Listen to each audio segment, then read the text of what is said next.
Okay, so here we are again with upgraded equipment.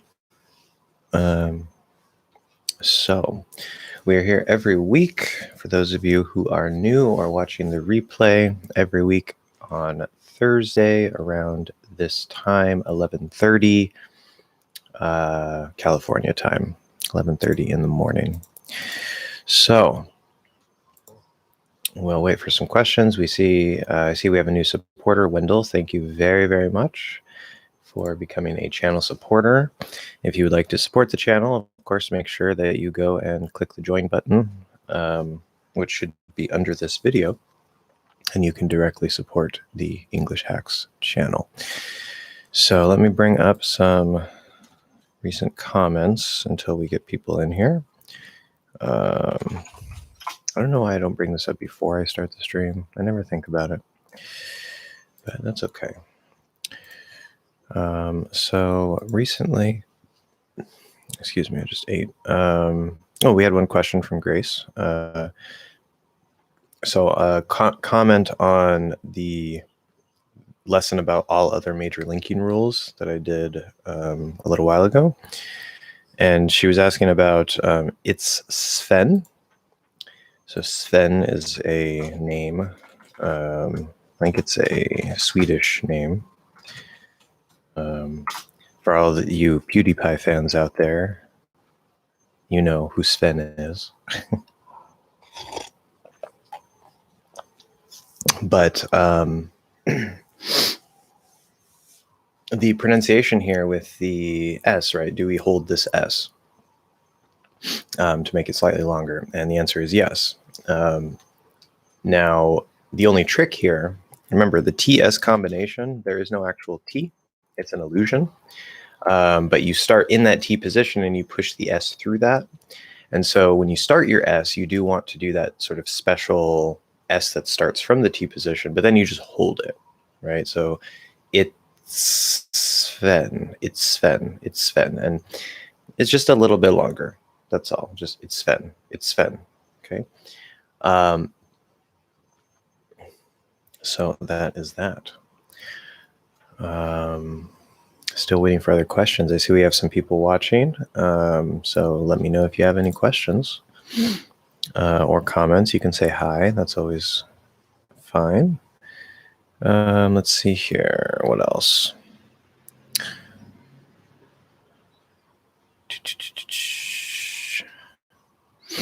One question about the four front vowels, asking about the chin.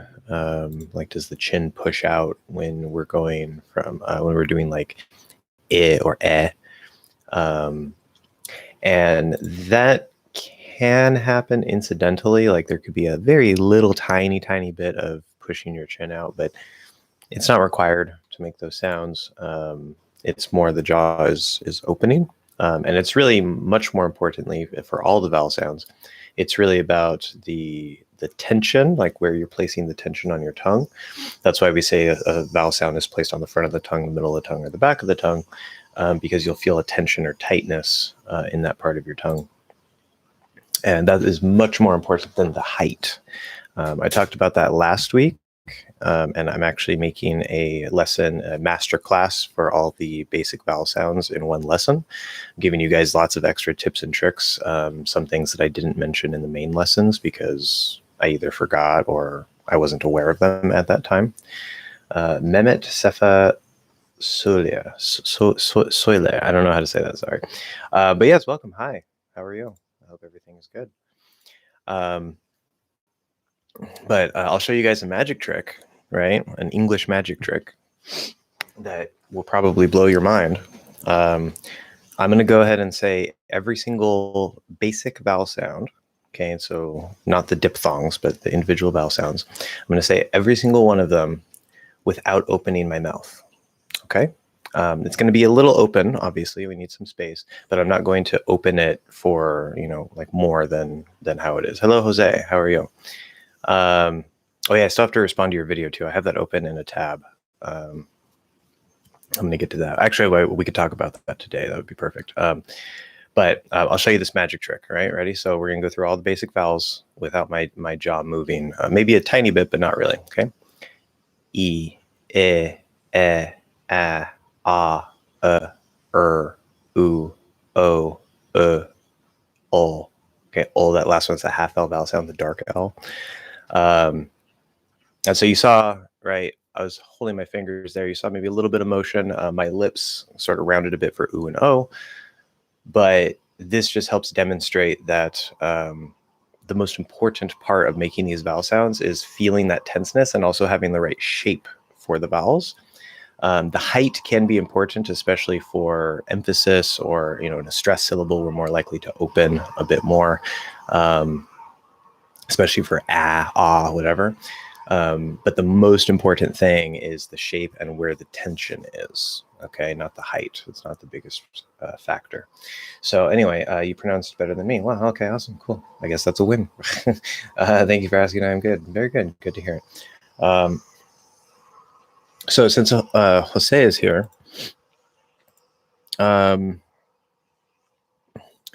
so let me address this because so I watched the little thing that you sent to me, Jose, and what I was expecting is exactly the case. And what I mean by that is what I was trying to more or less explain to you is exactly what I was thinking. So, for example, so you say, right, you're talking about like bibi, or bebe, mama, okay, and you're saying that, like, say for example, in mama, when you have that stress on the first part instead of mama, right, mama. There is a difference, obviously. One, the stress pattern, when you put the accent on that last A, the stress is on that A, and so it's going to be louder. And because you are maybe even opening a little tiny bit more because of the stress, the sound can kind of shift a little bit, and that's fine, because especially in Spanish where you only have the 5 vowel sounds, or at least like the 5 basic vowel sounds. And that means that you also have a lot more room to, you have a bigger range, right? So if I say like, ah, like it's maybe they don't sound exactly the same, but they would all probably be more or less perceived as like the same sound in Spanish, where if there were a language where all 3 of those were different sounds, then they wouldn't be perceived as the same sound, right? There'd be lines between them, just like E and I, right? We know Spanish doesn't have I. So I've actually heard many Spanish speakers, especially in words like this. In fact, in a song by the band Camila, I don't know, I don't remember if the name of the song is Sinti. I forget the name of the song, but they actually say sin, like with a perfect English I. They don't say Sinti, they say Sinti. Or maybe that's not Camila. I think that actually might be one of the people from Camila. I forget his name. Samo, I think. Anyway, it doesn't matter. The point is, I've heard Spanish speakers, when they're saying some words, they'll actually use the English I, and they don't realize it, because in Spanish it's not a sound. And so it's actually perceived as E, because you have a bigger range, where in English, because we have the 2 sounds, the range for E is smaller, and you have to be more accurate with it. But I can guarantee you, Jose, if I try to say mama with the English ah sound, it's going to sound like this. Mama, mama. Okay, or if I use ah for both of them, mama, mama. Okay, and that is not at all what Spanish sounds like, as you probably know, since you're a Spanish speaker. So it's not just like the forwardness of the position. As I was saying a minute ago, the most important thing about the vowel sounds is actually the shape and the tension. And the Spanish ah is a little bit farther back, but even let's pretend that the Spanish ah can be placed in the same position as the English ah, like cat. If you don't have the right shape and tension for that English sound, it's going to sound like this. Ah, instead of ah. So it's still not even going to sound English, even if you have the right placement for it. And so that's a really big important point. And Spanish doesn't use that shape that English does for ah, doesn't use that right tension pattern. And so even if you can do the placement the same, it's not going to sound like the English sound. And then same thing like with BB, BB, BB. Yeah, there might be a little bit of difference in terms of obviously the volume, the stress. There's a little bit of difference maybe in like exactly what you do with your tongue, but it's basically the same sound. You're just saying like B and B. It's just one is louder, essentially. And again, I'm not a native. Maybe there's a little more subtlety to it than that. But yeah, you get the point. You get the point, right? So I hope that helps, Jose. I assume you're still here since you've already said hi, but I don't see you responding at all. So let me know if you got all that, so I know. But you explained what you were trying to say quite well. I do want to mention also with like Peru, I forget exactly what you were saying about Peru, but remember one thing that's the difference. Yes, it works like an initial anchor for me. Okay, and it's good to have that as an anchor. But remember, sometimes anchors are just anchors, they're reference points, and so you can use any sound in Spanish or in English or whatever language as an anchor if you know how to do that really well in your language or whatever language. But then you have to make little changes in order to actually make the proper sound that's in the new language, right? So if you start with ah and you say, okay, it's about here, and then maybe if you try to, get that sort of ah shape, which I have a hack for you actually. It's going to be in the vowel masterclass lesson that I'm recording, or that I recorded it, but then I remembered there's some other details I want to add, so I'm going to add more to it. But one thing I realized recently, if you do E, the shape for E, which is a little different between languages, but if you have the English shape for E, which is kind of like this more or less, and you anchor the front of your tongue inside these teeth here, and then you just open, okay, you keep that exact same shape. It may not come out 100% perfect if your E isn't exactly right, but that should give you a good ah sound, because it's kind of more or less the same shape. Or it can be, at least. So if I say E, ah, E, ah, E, ah. So the middle of the tongue also might kind of do something a little bit different compared to the E, but as you bring it down, you're going to have that basic shape, and it's a good starting point that you can then tweak from there. But anyway, you're on the right track. I would say you're definitely on the right track, Jose. And some of the English words that you said, that like how you pronounced, for when you were giving some examples, sounded fantastic. Some of them were a little bit off, but some of them I was like, wow, that's like perfect. So I know you're on the right track. You're doing good. So I want to reassure you of that. But when you were talking about Peru, so remember in English, whether it's stressed or not or whatever, when we do an oo sound, there's a little bit of, at least a little bit of motion where it doesn't just come out. It's not like Peru, right? Or ooh, that was kind of weird. Peru, right? My oo might be a little bit off there for some reason. But if I were to, right, if we say that the name of that country in English, Peru, and the R's creating a little bit of distortion with the lips there, but Peru, so ooh, not ooh. Ooh. There's a little bit of extra motion there, so remember that in English. But otherwise, yeah. Okay, Mintreya. So I'm already way behind, guys. Good job. Let me know also what you think about my current setup, which, by the way, I don't know when the battery on this is going to die. So if all of a sudden you can't hear me, let me know, because that probably died. I got a new webcam. I got my new computer. I got a new monitor. I'm just like, perfect here. You can probably tell the webcam quality is better, and you can actually see more, which probably isn't good. You can see my cups here and stuff, but that's okay. And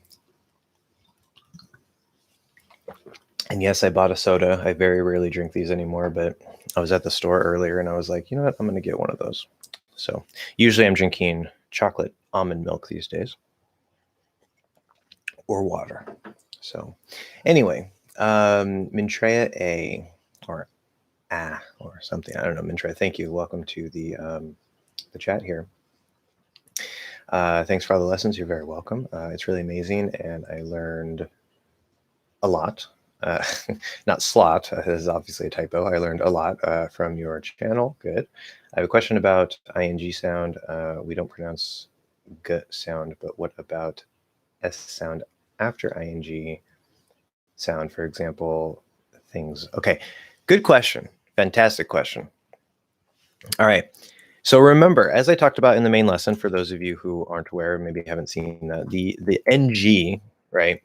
Now, remember, you can't trust spelling. There are some words where, say, for example, danger, where just because you see NG together doesn't mean it's actually okay? In the case of that word, it's nj. It's a normal N plus j. So be careful with that. But in cases where it's actually this, what I call the back N, okay, it's written NG, but there's no g. Okay, there's no g at the end. If a little bit of a g comes out, right? Like if I say, especially in linking, like if I say the thing is, see, there's no g there. Thing, nge. If I say like the thing is, a little tiny g, it's okay. But if I say the thing is, that's not right. Okay. So there's not really supposed to be a g there. It's just spelling, and probably because a little bit of a g can come out. So it's just, we spell it that way. But it's the back end as opposed to the normal front end. Okay. Now, for this question, what if there is an S sound? Now, actually, technically in things, it's a Z sound after it. What commonly happens to S at the end, not always, but what commonly happens, probably in like 60 or 70, maybe more % of cases, is if there's a Z at the end and the sound before it is voiced, like is voiced, all nasal sounds are voiced, then it will most likely be pronounced as a Z, just because it's easier to keep the voice, and Z is the voiced version of S. But regardless, if you say this, so in terms of spelling, obviously, THINS would be a normal N, right? We say thins, which thin is a word. Thins, I don't think is a word. But do we get that little g there? Okay, so if I say things. Now, what's going to happen here, this is one reason why I say a little bit of a g is fine, because it's incidental. As I release that back end position, especially if it continues the voice, like going into a Z sound, as that releases, right, the g is produced by releasing this and pushing air through. G. So you don't want to do things. Okay, that's not right. But if there's a tiny little bit of g, it's perfectly fine. I gotta do something about this, guys. I can't talk with my hands. It's perfectly fine. Perfectly within the range of normal. There's nothing wrong with it. We will do that very commonly. But it is incidental. Don't try to pronounce g. Okay. Just if a little bit of g happens to come as you release that sound, it's fine. Things, it's fine. Okay. So good question. Hi, everyone. Oh, I got to read Japanese. Okay. Konnichiwa, Mua sensei. Hi. Konnichiwa. Anyway, welcome, David. Always good to have the Japanese reading. Just please write in hiragana, because otherwise there's very good chances if you write in kanji, I can't read it. My kanji skills are not that great. Katakana also is acceptable, but katakana is a little bit weak for me. Anyway, Wendell, yes. Wendell, thank you for becoming a new subscriber, as I was mentioning at the beginning. I don't know if you were here yet, but thank you very, very much for becoming a, did I say subscriber? Member, right? Channel member. Anybody who wants to become a member, you know, shameless plug, there's a join button, blue join button under the video, and you can directly support the channel if you want. No pressure to do that, but it's very much appreciated. So Wendell here says, hi there. Hi. Today I have only 5 quick questions. Oh, that's good. Only 5. Yeah. I know you're going to answer them quick. I think also you had a question from last week. That somebody had a question from last week. I completely forgot what that was. But anyway, whatever it is, if we can mention that again, I can answer that. I know you're going to answer them quick. I hope so. Do objects, I don't know about quick, but quick usually isn't my style. Do object pronouns, no S there. Do object pronouns, him, me, her, you, always get stressed at the end of a sentence? No. No, no, no, no, no. These words are not stressed. They are function words, okay?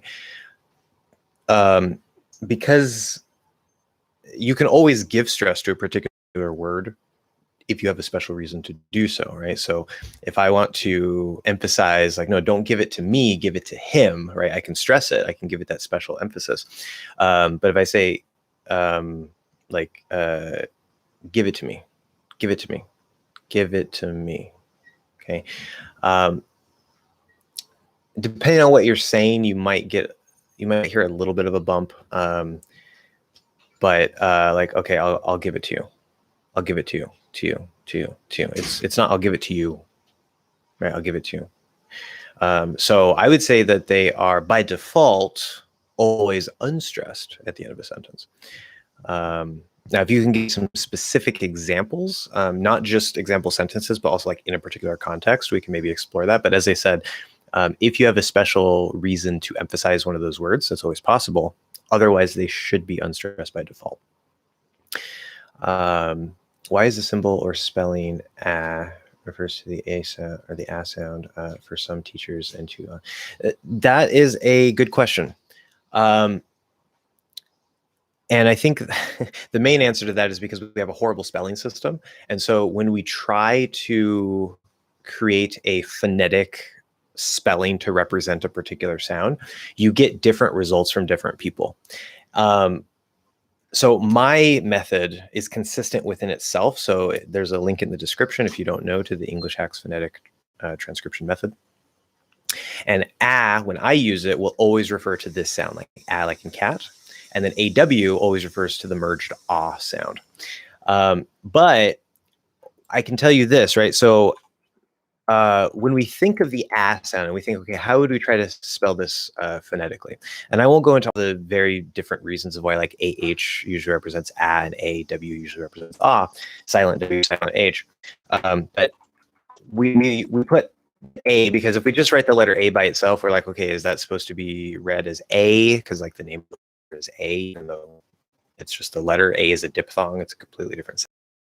So it gets naturally confusing because our spelling system is phonetic. So if we put A with a silent H, to many natives, not all natives, but to many natives, we think of that as a way to write like in cat, if we try to write it phonetically. But there's this word, right? If I say, I didn't know that. Didn't know that. Okay. So like this exclamation, like a really right? If you spell that, the spelling for that is AH, but that actually, it could be pronounced like well, not really but it could be, it could be pronounced or something kind of like in the middle, like It's a weird case, but people might say, that's right. Okay. So some teachers say, well, you know, that the AH spelling in letters in rare cases is associated with the sound and so it becomes this big mess, and it doesn't really matter. At the end of the day, it doesn't matter. Pick a consistent reference. Obviously the IPA is designed to problem, but in English the IPA has a bunch of problems,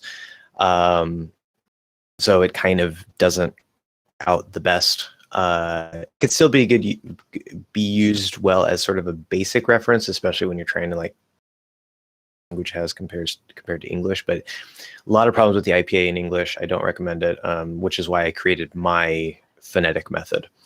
Well, phonetic, right? It's consistent in itself. So yeah, it is how it is. Can I put always like this in this? Okay, so can I always? Okay. So the word always. See, I didn't know if you're saying like do something always or put always. So quotation marks or something to separate that out from the sentence would be easier to read. So can I put always like this in the start of a sentence? Always I call you, but you never answer. Yeah. So there are what are they called? Adverbs of frequency. That's like the rarely, occasionally, right? Those types of words. And quite a few of them are actually really flexible, and you can put them in various spots in the sentence. Some of them are not so flexible. like the word sometimes, you can put not anywhere in a sentence, but you can usually put it like before, like at the start. You can put it between the subject and the verb. Like, so sometimes I go to the beach. I sometimes go to the beach. Or I go sometimes to the beach. That sounds a little bit weird, but it's okay. Or I go to the beach sometimes, you put it at the end, and all those positions work, right? With always, if you put it at the start, like always I call you, but you never answer. If you're really emphasizing always, and you give it extra stress, that does sound perfectly fine to me. But if you say like always I call you, but you never answer, it almost sounds kind of poetic, like you're kind of breaking it out of where it should be. And so it might be like something you find in poetry. That's what I mean by poetic. It sounds kind of not like actual normal speech. But if you say I always call you, but you never answer, okay. Of course, if you just say I call you, but you never answer, the always is implied. If they never answer, that means that every time you call them, which would be always, I always call you, but you never answer. So the always kind of isn't really needed there. Or you could say whenever I call you, you never answer. It's another way to say it.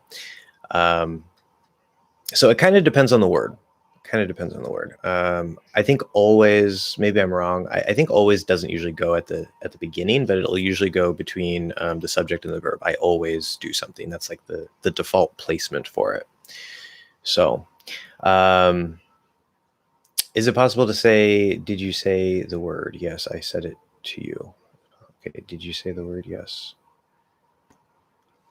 This is a little confusing. So one person asks, did you say the word? And then you respond, yes, I said it to you. So I guess your question is like, is that grammatically correct? Yes, that is grammatically correct. It refers to the word, I said it to you. Yeah, there's nothing wrong with that. I'm not sure what it is grammatically correct, but I'm not sure where the question is coming from. So if you can, okay, I was checking if the follow-up one was related. If you can, like, maybe it's a question about say, like using say and, the structure of the sentence. I don't know if you want to elaborate a bit about where that question is coming from. I can maybe dig a little deeper, but that sentence is fine. Yes. I don't know why it's all capital though. It sounds like you're yelling, I said it to you. Maybe you're very angry. You're telling them for like the 10th time.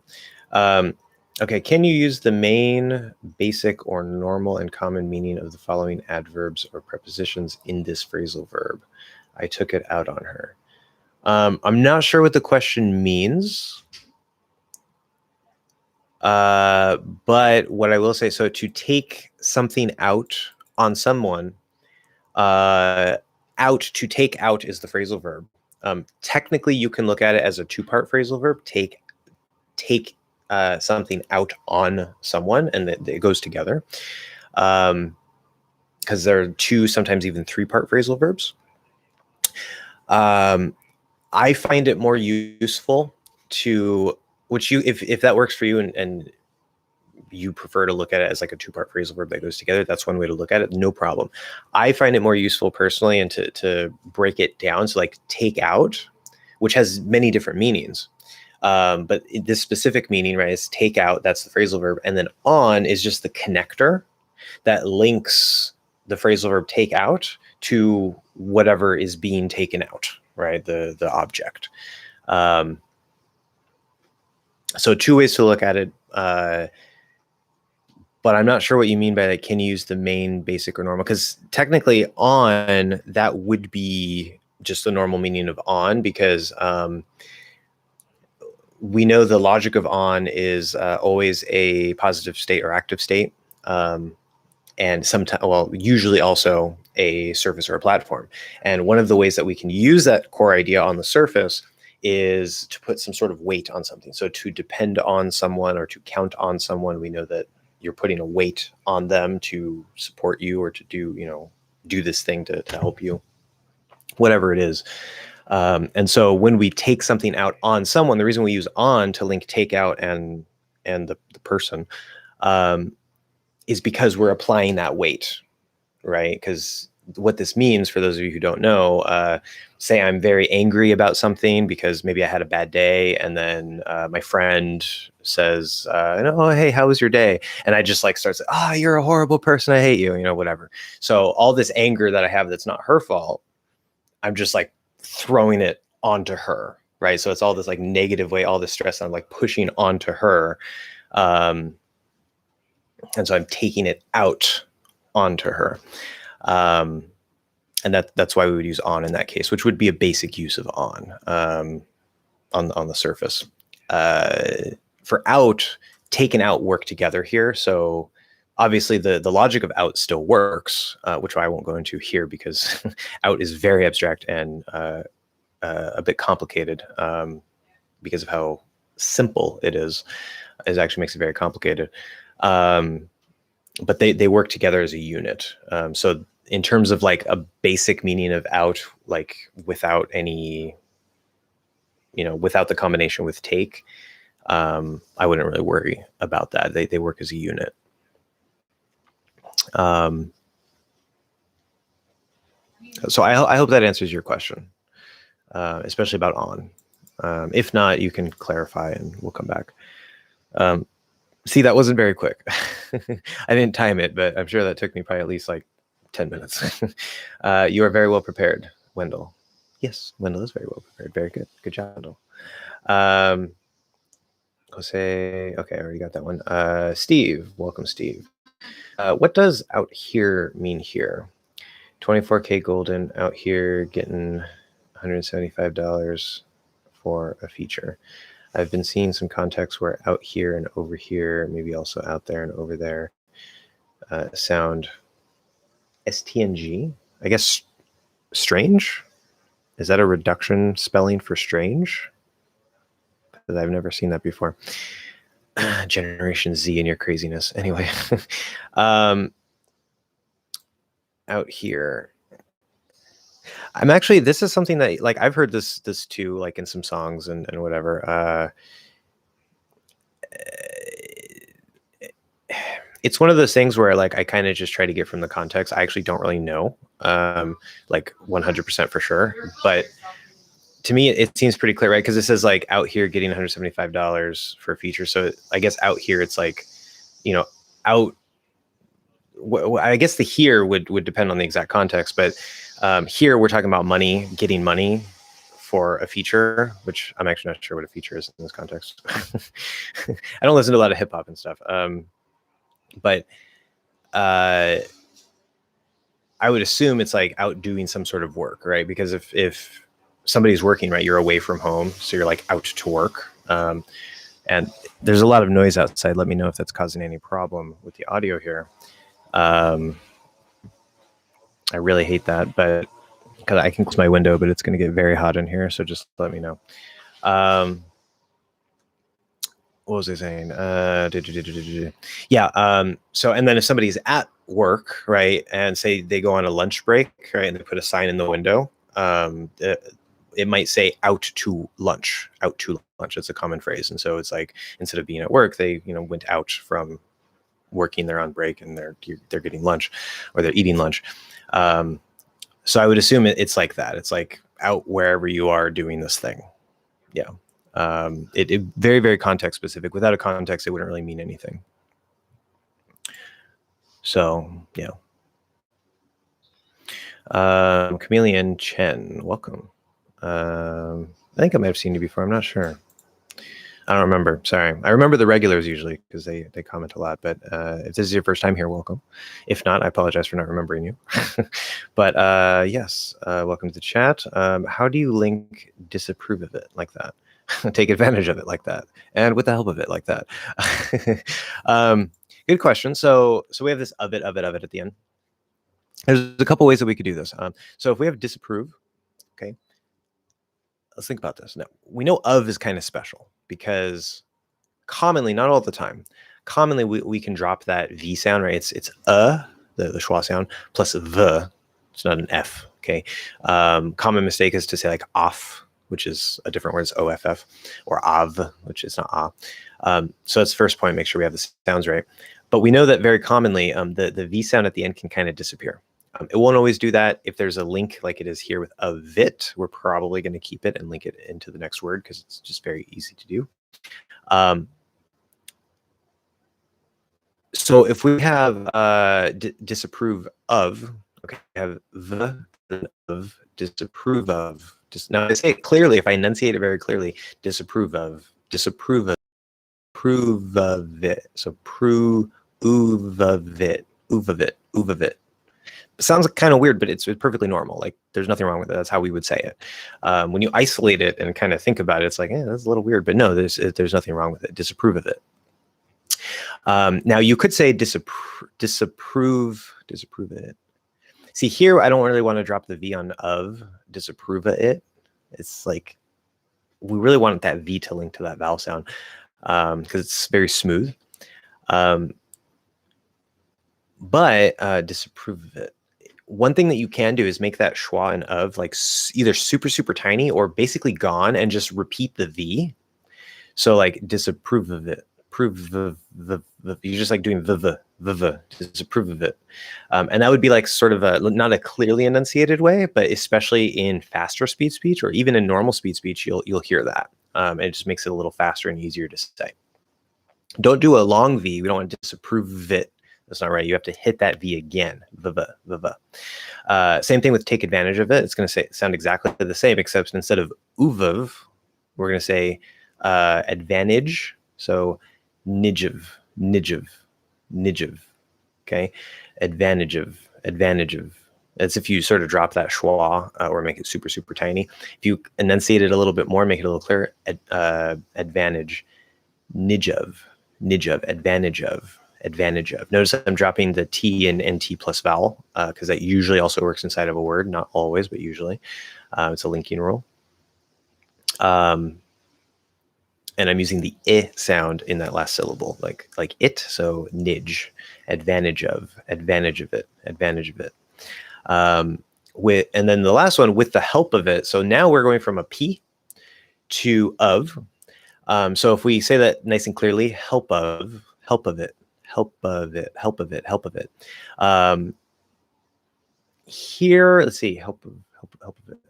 If you're speaking a bit faster, because of the mechanics of the P, it's not going to be quite as smooth necessarily, but you can also kind of like really reduce or potentially kind of get rid of that schwa and say like help of. So just kind of try to go into that V in of with the help of it. Help of it. So it's actually going to sound sort of like help of it. Except there's a tiny little sound in between. It's like a sort of a little tiny schwa still left in there because the P has to sort of explode out a bit, and that creates a little gap between the P and the V. So yeah, there you go. David, I wish I could figure out what exactly I'm supposed to do to find the English placement for ah. I definitely do have the placement, I think, but yeah, it still sounds off, not exactly like yours. Anyway, could you please say raw for me? There you go, raw. Here's an example sentence as well. These fish are often eaten raw. Sushi. How do you pronounce that? Sushi, that's how you pronounce it. So yeah, I know the is a problem. It is even when I directly work with students, this is a sound that like, I mean, some students, depending on where they are, how close they already are to it, and maybe if they have some talent, maybe 1 or 2 classes they can get it. But for the average student that I've worked with to get the sound, even having direct classes with me, it takes a while. It really takes a while. This is one of the sounds where you really want to get some form of feedback, not necessarily from a teacher. It could be, just a friend who's a native speaker, and, you can play with it, record yourself, have them listen to you, play with it again, have them listen to you, just have them give you feedback in some way. But, or get an informal tutor that's cheap to just tell you how you sound, and you can do that faster. But it's tough. It is tough. As I said, and as I will be saying into the future, the isn't just about the placement, right? All the vowel sounds aren't just about the placement. We know that, yeah, it's on the front of the tongue. Okay, yeah, there may or may not be some raising, especially before N or M. But and then of course there's the lazy which doesn't open as much. But regardless of all that, and the reason why the lazy a exists, if you don't know what the lazy a, watch my lesson on N and M, a before N and M. But there's a certain shape to it. There's a certain tenseness to it. And in order to find that, the only way that you can find that is to play with your tongue, right? Play with the different tenseness. Watch lots of videos. Watch my videos. Watch Rachel's English videos. Watch a bunch of different people's videos of how they describe it, so you can get lots of different explanations of it. And then more importantly, that's optional. It can help a lot. But more importantly, as I said, get some feedback. Okay. If people say, oh yeah, like it sounds a bit off, like it's close, and then you make a little change, right? You try to maybe change the tension or change the shape a little bit or whatever it is. And then if they tell you it sounds better, you're in the right direction. If they tell you it sounds worse, you went in the wrong direction. And you just keep making this, right? It's not rocket science. It can be difficult. Yes, I'm not trying to say it's, but this is the process. It's a very, very, that just needs lots of iterations for you to be able to find that using the feedback from somebody. And David, you are a Patreon member. You can send me some recordings and stuff. It's not a problem. So I know you sent me one ad recording before. You can send me some more recordings. Why aren't you sending me recordings? Come on, like what the heck? Anyway, and then for raw, yeah, so it's and ah, and this could be a little bit weird because of the r, but it's just normal ah. Of course, I use the merged ah for those of you who don't know. Still sounds natural, still sounds natural, no problem. It's something that more and more people across the country have been using over the last several decades. So it's actually becoming the way to pronounce ah instead of ah and ah. But yeah, ah, ra. So you got to get from that middle and then just kind of let that all relax and get the back of the tongue down. So it's kind of a weird transition, but yeah, these fish are often eaten raw. These fish are often eaten raw. Okay. Jose, message retracted. Always makes me sad. That's okay. English is equal to second N in Spanish word vínculo. I would say so, yes. I think strictly speaking, Spanish just has n. But yes, in actual practice, in reality, I don't remember the technicalities, which this is one reason why the technicalities don't matter too much. When you have, like, same thing with like ángel, right? You could do like ángel, or you could do ángel. This is part of shifting, which I talked about in all other major linking rules lesson, where it's a lot easier. Instead of going n-k, right, or n-h, or whatever it is, you actually shift to that back version, and we do that too a lot of the time in many cases.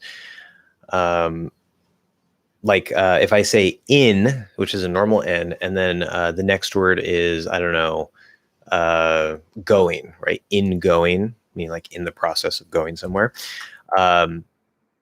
You could say in going, that's fine, but more likely we're actually going to switch the normal N to the back end and say in going. And it's just a very normal process that happens in many languages. So yes, vínculo, you probably use that back end. So very good observation. Josh, for your merch, caught the IPAs all and are the same as law. Yeah, so when it comes, so I know the backwards C, I call it the backwards C because it looks like the letter C, but backwards. That one I know is supposed to be aw with like the lips, which I don't do, right? But and then I'm never sure because I've seen multiple sources that for the right, like hot or whatever. Some sources I see use that thing that sort of looks like a lowercase a, and then some use what looks sort of like an upside down backwards lowercase a, the other symbol you used. This is another reason why I say the IPA has problems in English.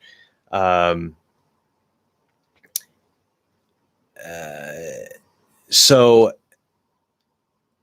when we're talking, this is another reason why I say you should learn the merger, aside from the fact that more and more natives are naturally using the merger because it's been spreading across the country for several decades now.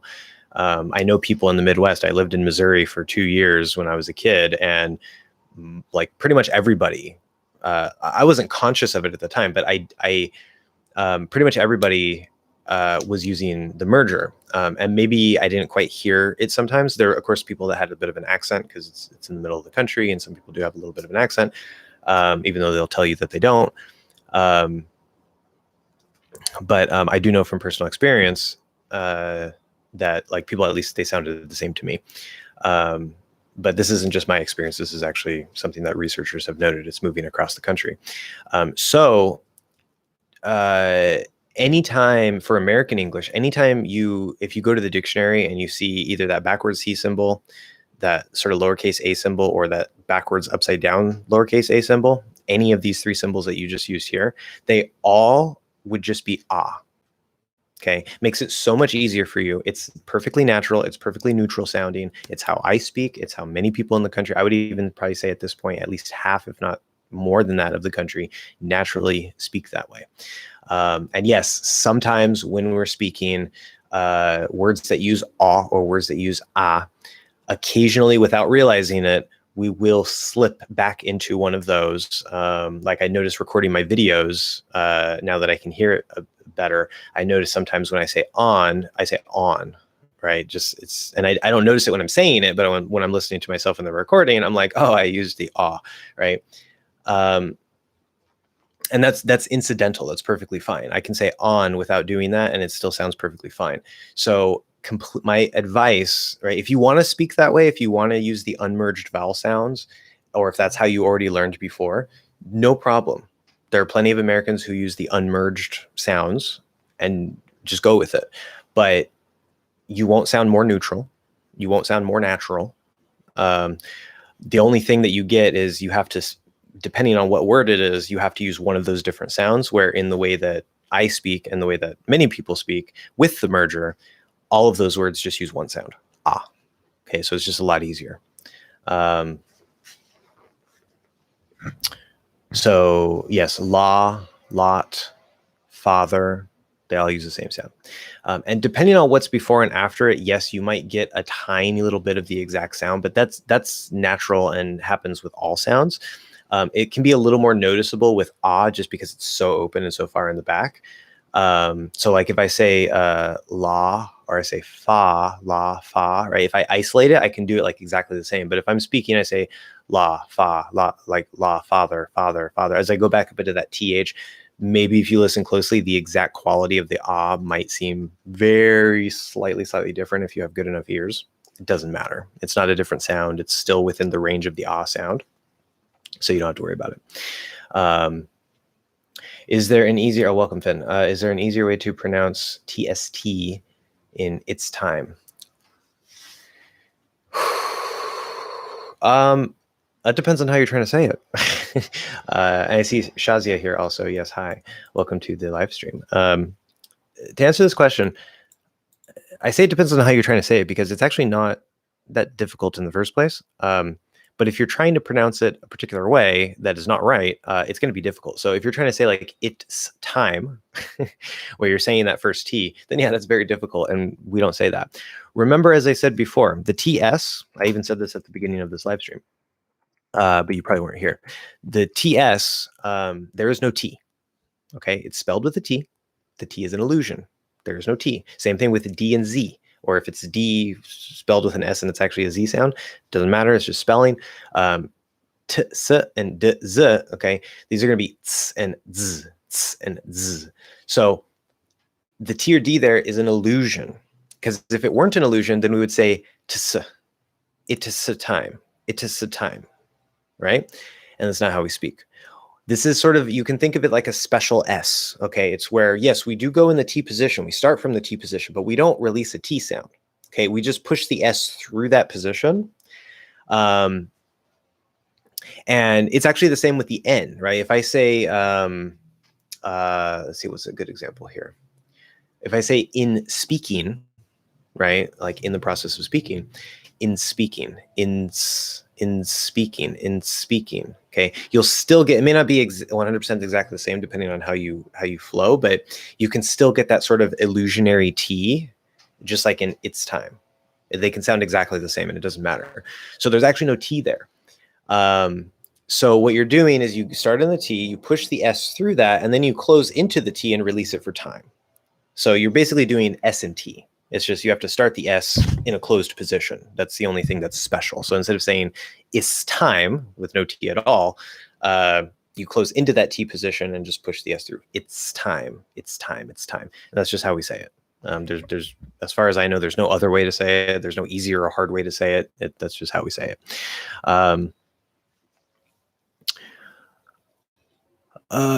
Bunch of messages retracted. Again, you guys always have the right to retract your messages, but if it is for fear of embarrassment or a stupid question or whatever, I very highly recommend that you just leave it there.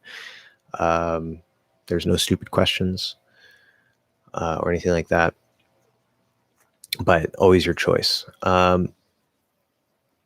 Also from Finn, in the words few and music, does the first part of the diphthong feel more like a Y sound into an OO or an E sound into an OO sound? Okay.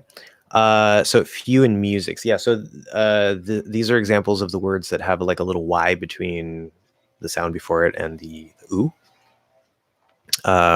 which there are quite a few words like that. And these are the worst, right? Because there's no Y in the spelling. It's like, how are you supposed to know? Listen, always focus on your ears, not your eyes. So I know you put diphthong in quotation marks, which I think is a good idea. This actually isn't a diphthong. I hear that some people teach it as a diphthong. And in fact, I think it was Jose actually mentioned this before. He was asking about the diphthong "eu," and it's not a diphthong. It's not a diphthong. So when we say few, okay, we're doing f, y, and then let's see, few. We're going, okay, there's two ways that you can do it actually. If we say, you can go straight from y into oo. Okay, now the Y sound sounds very similar to the E sound because it's kind of like it basically is an E sound, just like farther back, and the exact tone shape I would say is maybe just a little bit different. So they sound very similar already. If you go from f to y, forward into E, and then into oo, and you say few, you could do that in maybe very like super clearly enunciated or emphasized. Like, no, there are a few people here. Few. It's not even required to do it. You don't even have to go up into that E. But if you were to go up into the E, this is the time you would do it, right? There are very few people here. Or what I really love is music. Like I could maybe say it that way. But even me trying to do that in like an emphasized, exaggerated way, it actually feels a little uncomfortable and unnatural for me to try to slide my tongue forward into that E sound. So possible, but there's not really an E there. So we're really going to go from the y back into the oo. Okay. See, it's not fee, it's fee, few, mew, not mew, okay? So in a way, you could think of the Y sound as sort of like a really light E sound in a way. It just doesn't sound like as deep because it's not as far forward. And if that helps, fine. I wouldn't think about it that way because I think that can be a little confusing, but if it helps you to think about it that way, then go for it. So to answer your question, yes, it would be a Y sound into an OO sound, not an E sound. Wendell, to conclude the issue, an I there, not an E issue, about the word and connection unstable. Hopefully I don't have an internet connection problem. I want a connection, just not a problem.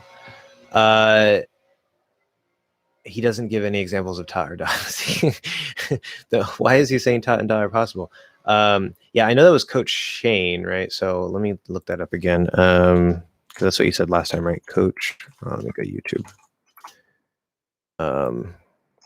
Coach Shane, 7 ways to. Let's see. 7 ways to pronounce to. There it is. Okay. Now my audio is working because it wasn't last week. Ta, da. No, that doesn't exist. Ta and da do not exist for this. To. Okay.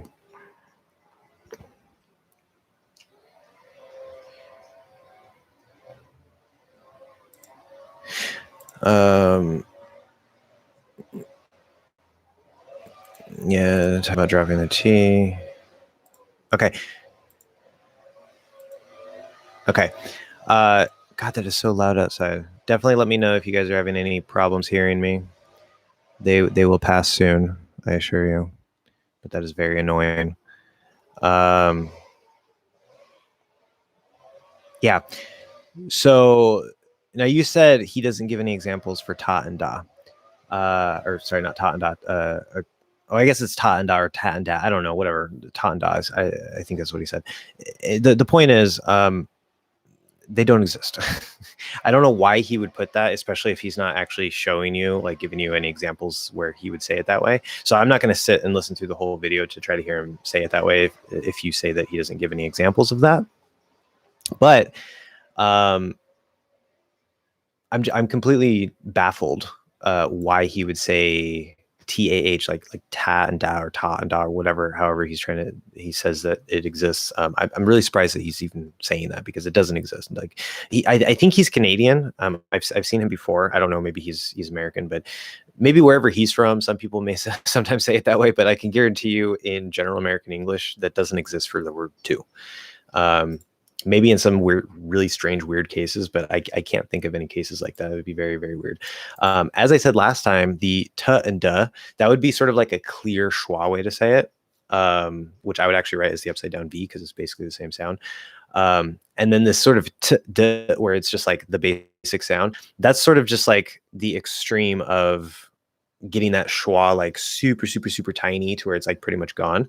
Because if it were really just t and duh, then it would be t and with like nothing else after it, and that doesn't really exist. So if I say like go to, right, it turns into a flap D after go to the store.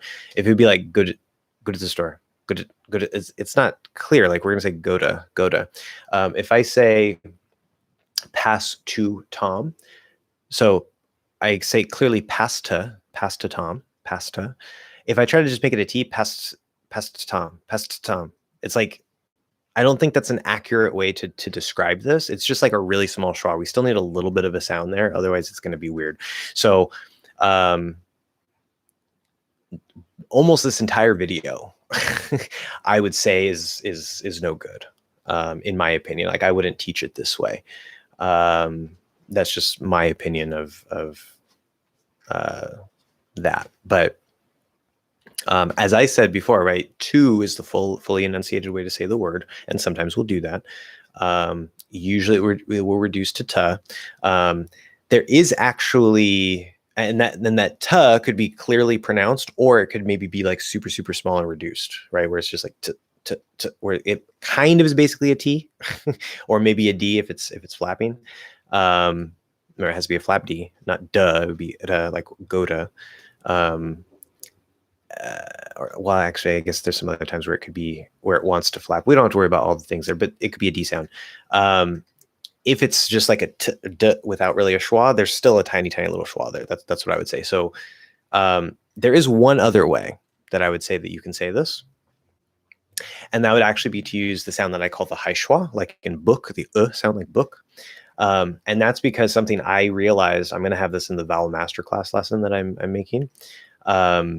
Something I realized is, actually, I may have mentioned this last time actually. Like in book, it's like a bridge between oo and and actually, this gives me even more reason to call it the high schwa, even though it's not actually a schwa, because this can actually work for like the, reducing to the. So many of these common little function words or grammar words like the, you, they will commonly reduce the schwa sound, right? So the, duh, helping word also, helping verb also or, but especially if you're speaking quickly and you don't want to because the high schwa is a little bit higher, and so a really short like sound. You say the other day. Okay, teachers call this like the short oo, which, as you know, I don't like the term short and long English because it's not useful. It's very misleading and confusing. And I think this is one reason why they call it the short oo, but it's actually not, because as I said, the can reduce to the with this sound instead of the with a schwa sound. And so it's actually not, it has nothing to do with the oo. Oo is a completely separate sound. But again, the point here for to, you can say to fully pronounced. You can say to, right? Like took without a K at the end. If you're speaking pretty quickly, if you enunciate it, we don't want to do that. But if you're just speaking normally or quickly, like to do it, to instead of right? So it's two ways, to. Okay, that gives you three ways to do it. And then of course there's the D variations like go to, we have flap D, so that part might change from a T to a D. But for the vowel itself, you actually have those three possibilities. Anyway, and he didn't mention anything about that, so I guess according to him, if he agreed that you could say which I don't know if you would, but he should, there should actually be, according to him, 8 ways instead of 7 ways. But moving on. Need a video on assimilation. See how the Skype messages is related to the live? No. Okay. Need a video on assimilation. An old Bryan Adams song, Summer '69. First line of the song, I got my first real 6-string, yeah. Which I understand is I got my first real 6-string. Is this it? Good question. So I talk about assimilation. I don't use that term assimilation because it's a very technical term. And there's actually a couple different things under assimilation. One is shifting, what I call shifting. And if you haven't seen the lesson on, it's called like all other major linking rules. I did that, I think, like a week or 2 ago. I talk about assimilation in that lesson. So watch that if you haven't watched it yet. So in that line, so I gamai. So yes, shifting T over to that M, right? I got my. Now it could actually kind of be like a P, got. I mean, it's like a stop P, got my. Technically, you don't have to do that if you're speaking really quickly. You can just go straight into the M, got my, I got my, and that's fine as well. But if it's a little clearer, then you can shift that T into a P because of the M. So I call it shifting instead of assimilation. So yes, that would be accurate. Now, do you have to say it that way? No. You can say I got my first real 6-string. You can say a T. You can always potentially say a T. It's not likely because it's at the end there. Possible. You could do I got my, got, because remember, T can be stopped. T is the one stop sound that can use a glottal stop without going into the T position, where all the other stop sounds, you have to go into the position if you're going to stop them. So that's another way to do it. You can say I got my, in which case it would be, I would transcribe it like this, using my method if I'm actually typing. Or closer to how you're doing it, it would be, I guess, like this if I were to try to match what you're doing, but instead of putting an M, I would put that stop T there. So first real, yes, the ST at the end, the T will commonly disappear. Does it have to? No, it doesn't have to, but it does commonly happen. So you could say first real, right? You could even say first streel, and sort of blend it into a CH plus R. But most likely, we're just going to drop the T. Okay, first real. We're going to go from S to R. I got my first real 6-string, no, 6-string. So X is like X, it's KS. We're going to get a slightly longer S between 6 and string. 6-string. Okay, slightly longer, very slightly. You don't want to hold it like 6-string, right? In the flow of speech, it's a very small extension. But it is slightly longer than just a single S. So that would also be a linking rule there. So yes, your understanding seems to be on point. Very good. Yes. In the summer of 69. Yeah, now it's playing in my head. And I know you were asking about like, doing an analysis of, some Bryan Adams songs and stuff. And unfortunately, as I said, I'm not going to do music.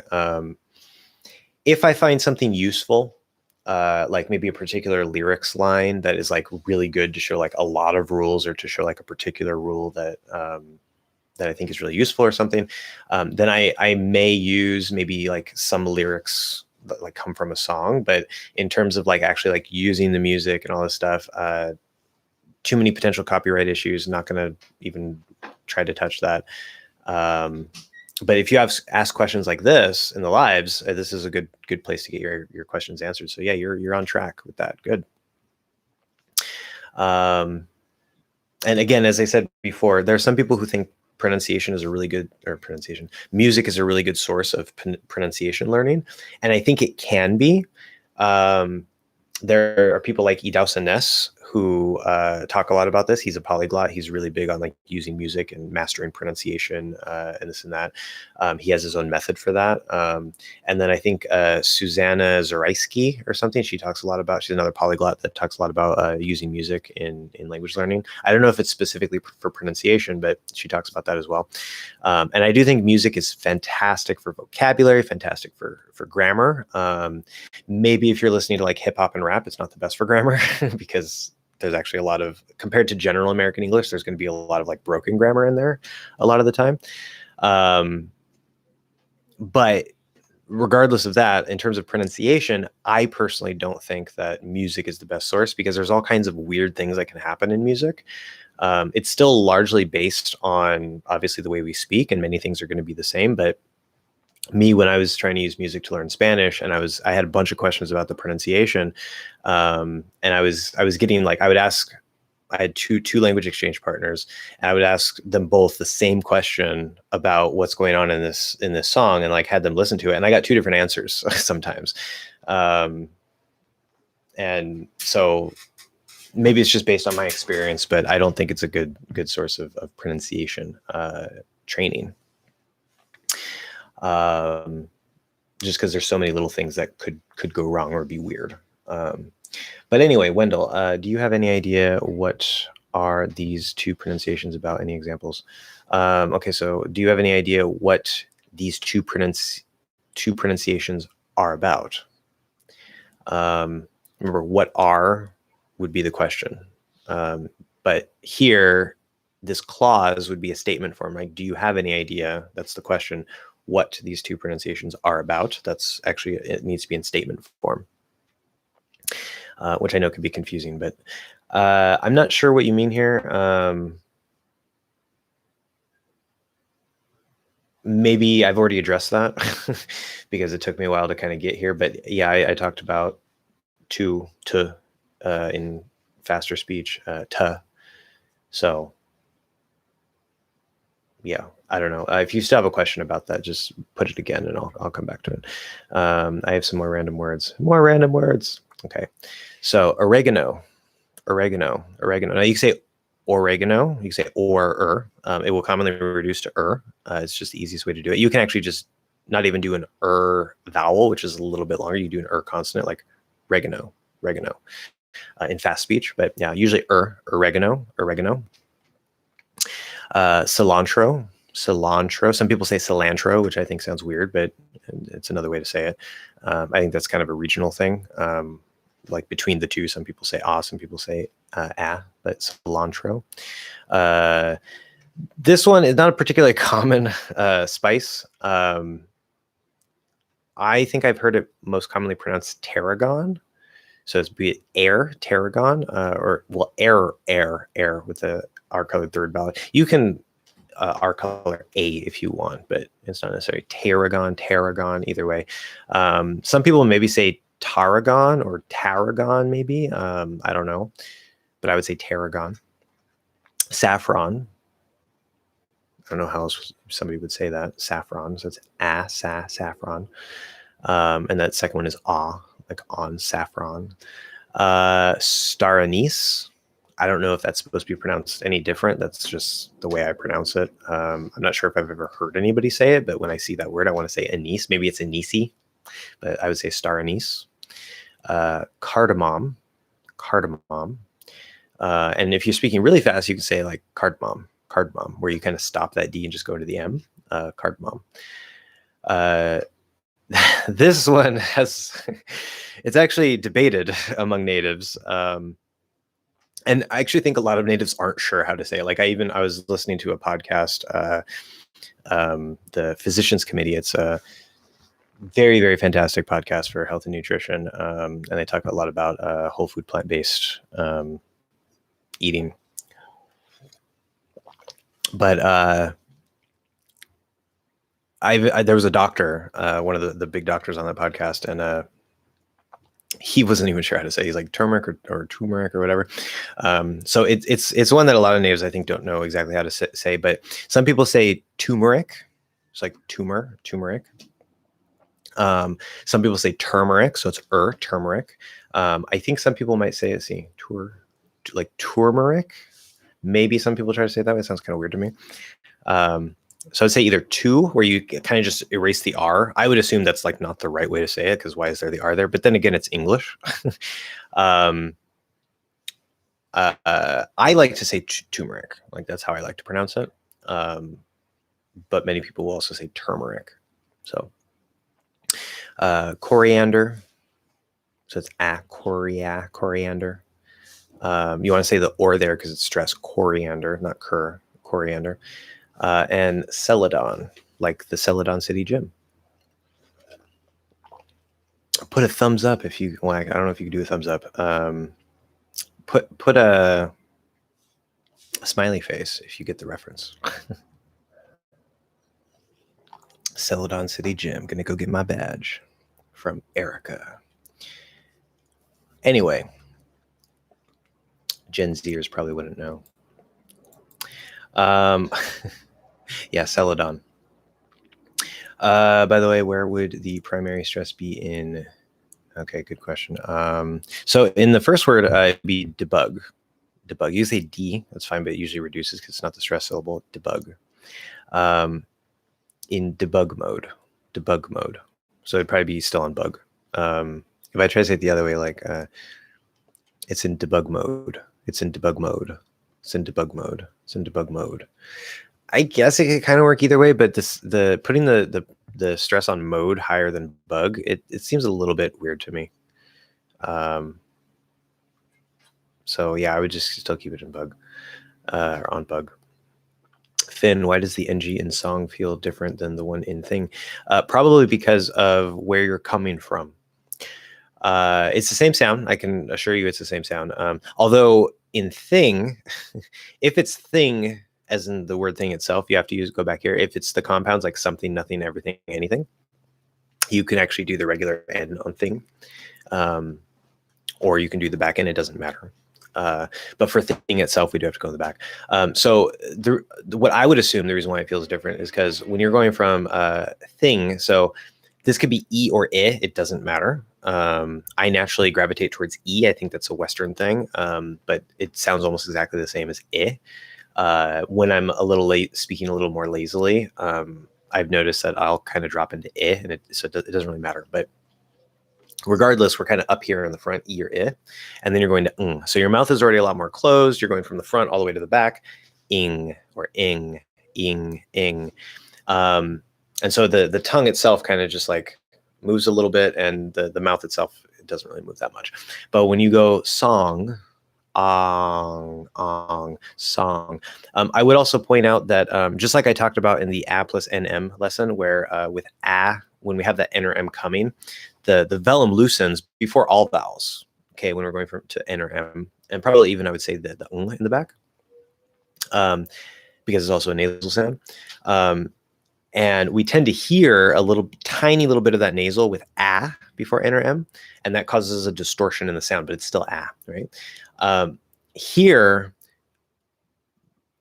might partially be because ng is also in the back, but because ah is also very open, and like everything is kind of in the back there, going from ah to ng, that vowel might get even a little bit looser. And because it's so open, it's actually maybe a little easier to hear it in this particular combination, that it creates a distortion in the sound. And so you're getting maybe a little bit more of that nasal sound in ong, or like pre-nasal, where it's just a little loose. It's not all the way closed yet, or not all the way open yet. So song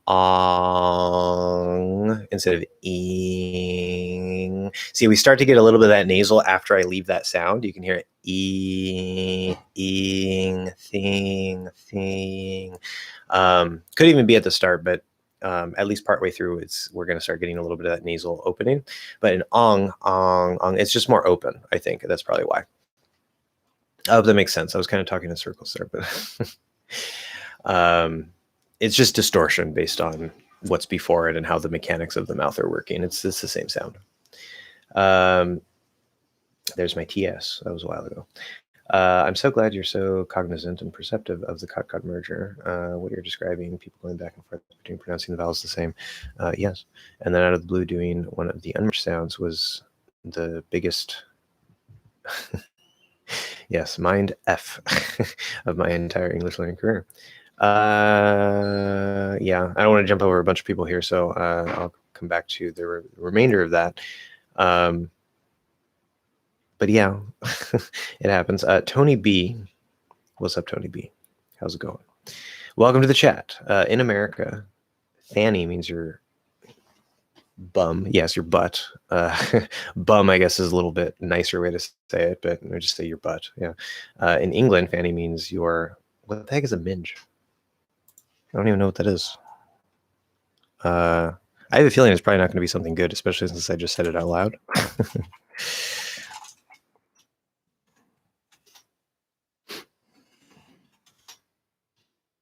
Yeah.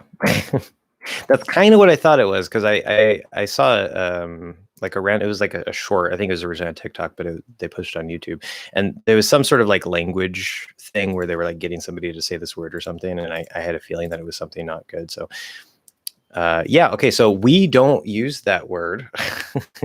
Apparently it's British taboo slang, so it's slang in British. So we don't have that word in American English. But good to know. So if for whatever reason I'm in England in the future, which I do plan to visit at some point, and for whatever reason I choose to use the word fanny to avoid using the word butt, because maybe I feel like I'm in England and I should maybe use a word that is, maybe a little less crude in a way, I will avoid using that particular word. I'll use bum instead. Or maybe in England, bum sounds cruder than butt. I don't know. Because I know, obviously, like in England, like you guys will say like bloody, which to us, I mean, to you guys, it's like, hey, don't curse, but to us, it's like, okay, like doesn't really, we don't feel it, or because we use like the F word, right, we're really going to feel that one, which I know you guys use that too. But so Tony B, I don't know if you are British or if you're an English learner, maybe in the UK or whatever. But either way, thanks for stopping by and pointing that out. I'm going to give you the benefit of the doubt and assume you're not a troll for, me saying that word out loud. But yeah, that happened. Moving on. Okay, Jose, would you please explain the differences between Z and S sounds? The tongue, the teeth, the voiced sound you make, like the purring of a cat, or it's something int. Is it in the tip or your, wait, what? Oh, maybe on the tip of your tongue? Might be a typo, I'm not sure. Okay, so I don't know if it was you who asked this before. I know I've addressed this before. So the S sound and the Z sound are 100% exactly the same. Okay, they are identical. The only difference between them isn't the placement. The placement is 100% the same. The shape is 100% the same. Everything is 100% the same, except for S, you're breathing out air. You're not vibrating your vocal cords. For Z, you are exactly sound, is just one has voice, one does not. Everything else is the same. So if you can do a good S, you can do a good Z. You just have to vibrate. So And I know because you're a Spanish speaker, right? You don't actually have the Z sound. Because it's replaced by an S in Latin American Spanish, and Spain Spanish is replaced by a voiceless TH. Corazón. Ay, mi corazón. Anyway. Yeah, so right, if you get that whistle, you don't necessarily want it to whistle like a lot, because too much whistle can kind of stand out. Like you don't want it to be, I don't even know if I can do that. Like I can't even do that. Like some people have like a really sharp whistle on it, which can kind of sound annoying because it can stand out too much. But you want sort of a nice whistle to where it's not dull, like kind of like an SH. Shh. Okay, it's a different sound. So now if you do exactly that, okay, which I explained in the lesson on SZ exactly, how to do this, and maybe I didn't mention the teeth. If I didn't mention the teeth, let me know, and I'll explain that right now. But otherwise, everything I mentioned in that lesson is exactly how you make the S sound. If you can reproduce that sound, you're going to do exactly the same thing, hold exactly the same thing, except now add the voice. Start in the S and then add the voice.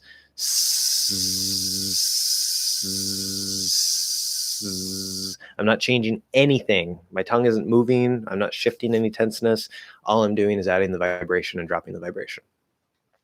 So yeah, there you go. And I wouldn't describe it as the purring of a cat, because we think of that as like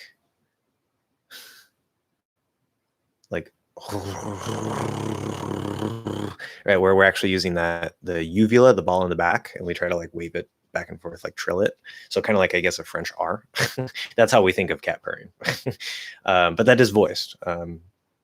So the Z shouldn't be doing anything like zzz, like there shouldn't be any motion to it. It's just one solid zzz. Now, because of the voice, you're going to hear the vibration like zzz, but there's no actual movement of the tongue. Okay, maybe that's what's confusing you. So nothing should be moving. It's just zzz. Okay.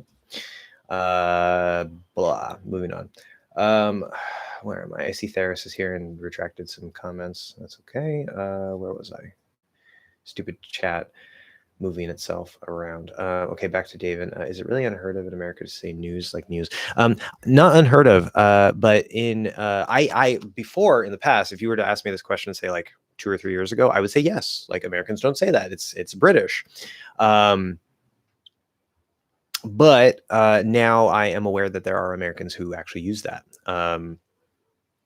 And that's one of the funny things, because the stereotypical like neutral accent, which we know now, as I've talked about before, there's more than one neutral accent in American English. But the stereotypical neutral accent that's supposed to be like in the middle of the country, or like the north middle of the country, around like Illinois and all that, they use this Y sound. At least I've heard some people that I know are from there who I now hear use that sound. They say news. And the funny thing is, that's supposed to be like the neutral pronunciation, and yet I sound neutral and I don't use it.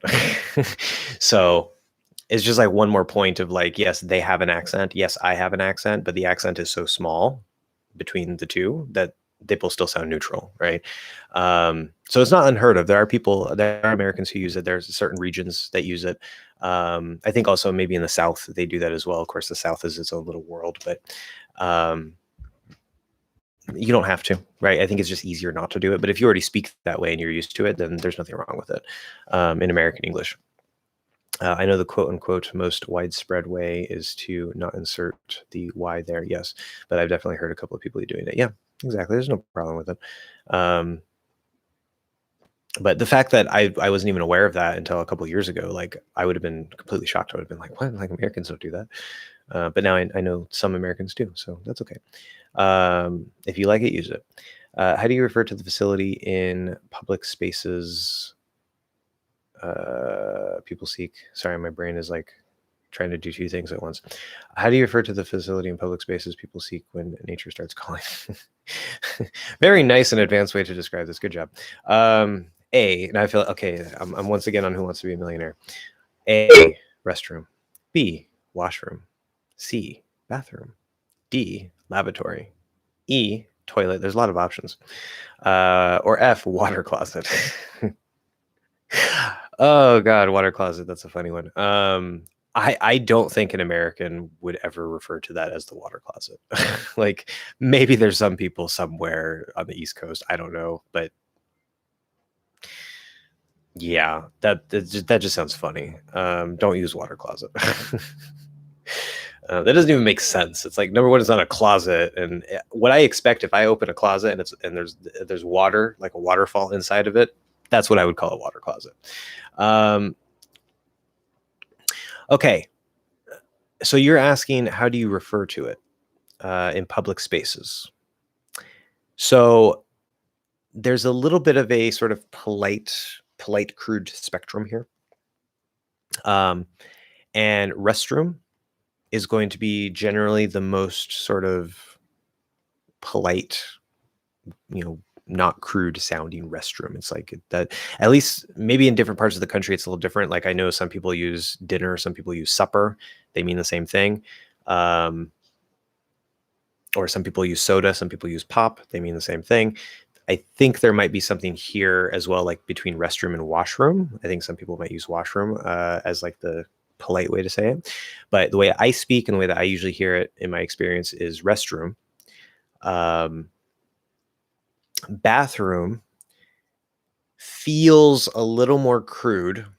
I'll still use it usually. Even like maybe if I'm out at a fancy restaurant, I'll maybe try to be conscious to use restroom as a bathroom. But a lot of the times bathroom just slips out. Like restroom or bathroom, I use them pretty interchangeably. Like I don't really care that much, but bathroom does sound a little more crude in a way. It's a very subtle feeling thing. Like don't worry about it too much. If you want to be safe, just use restroom.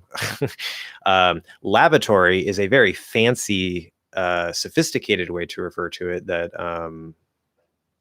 I've heard some people use, but these are which I mean, I don't want to judge anybody. I'm not saying like it's bad or there's anything wrong with this, but like say like I'm sure most people know The Big Bang Theory, right? It's one of the big shows that I know non-natives like to try to watch along with Friends.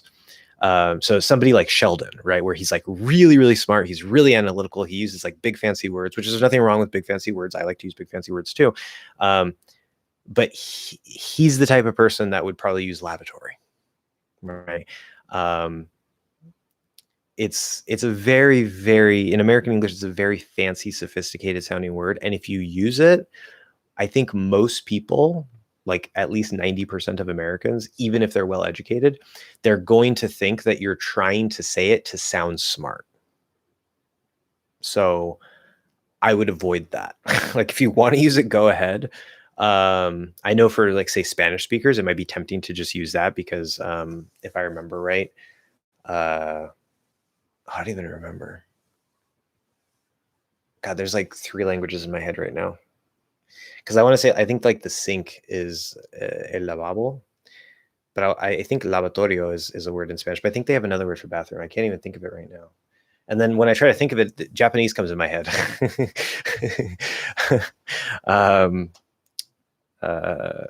Yeah. Toire. Toire ni ikimasu ka? Anyway, my brain is scrambled on this point right now. But avoid lavatory. Toilet is the most crude sounding. If you say I have to go to the toilet, you could use it, but if you're in a formal or even just like a normal situation, if you're around friends, you can use toilet. Like it's fine. Like I have to go to the toilet. I have to use the toilet.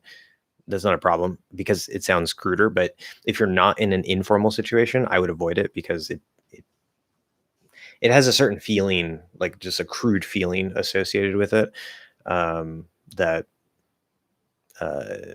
we would say, right, it's not a word to use in polite company.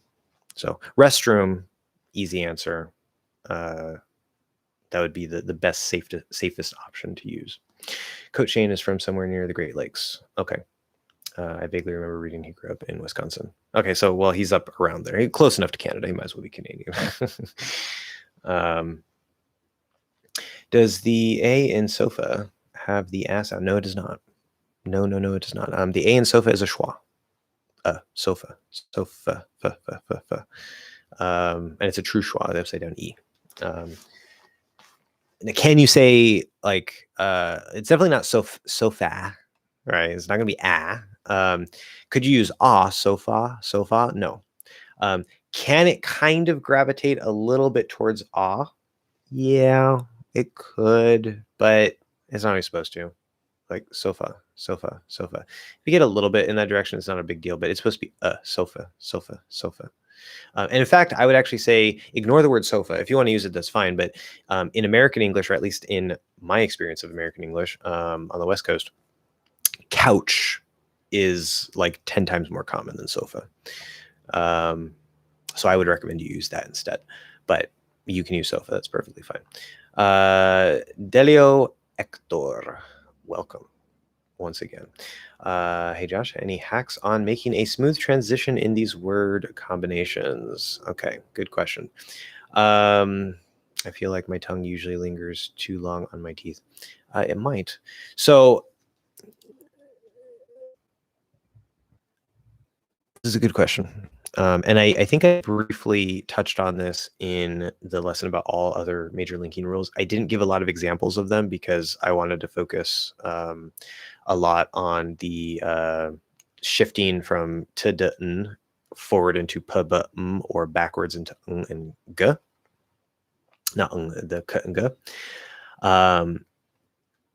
But there's a couple things here. So we're going from th to s in these cases, or maybe s to th. So when we go both sides, if you clearly enunciate that, you can definitely do, in this case, it's a voiceless th, both, right? And then you slide your tongue. So, oh God. See, I feel like I have to correct the way other teachers teach on some details. The th, which I'm actually about to post a lesson, probably today or tomorrow, about the full range of the th sound. And so I'll very briefly touch on that here. There's actually 4 placements in the full range of the th sound. Technically 3, one is a variation.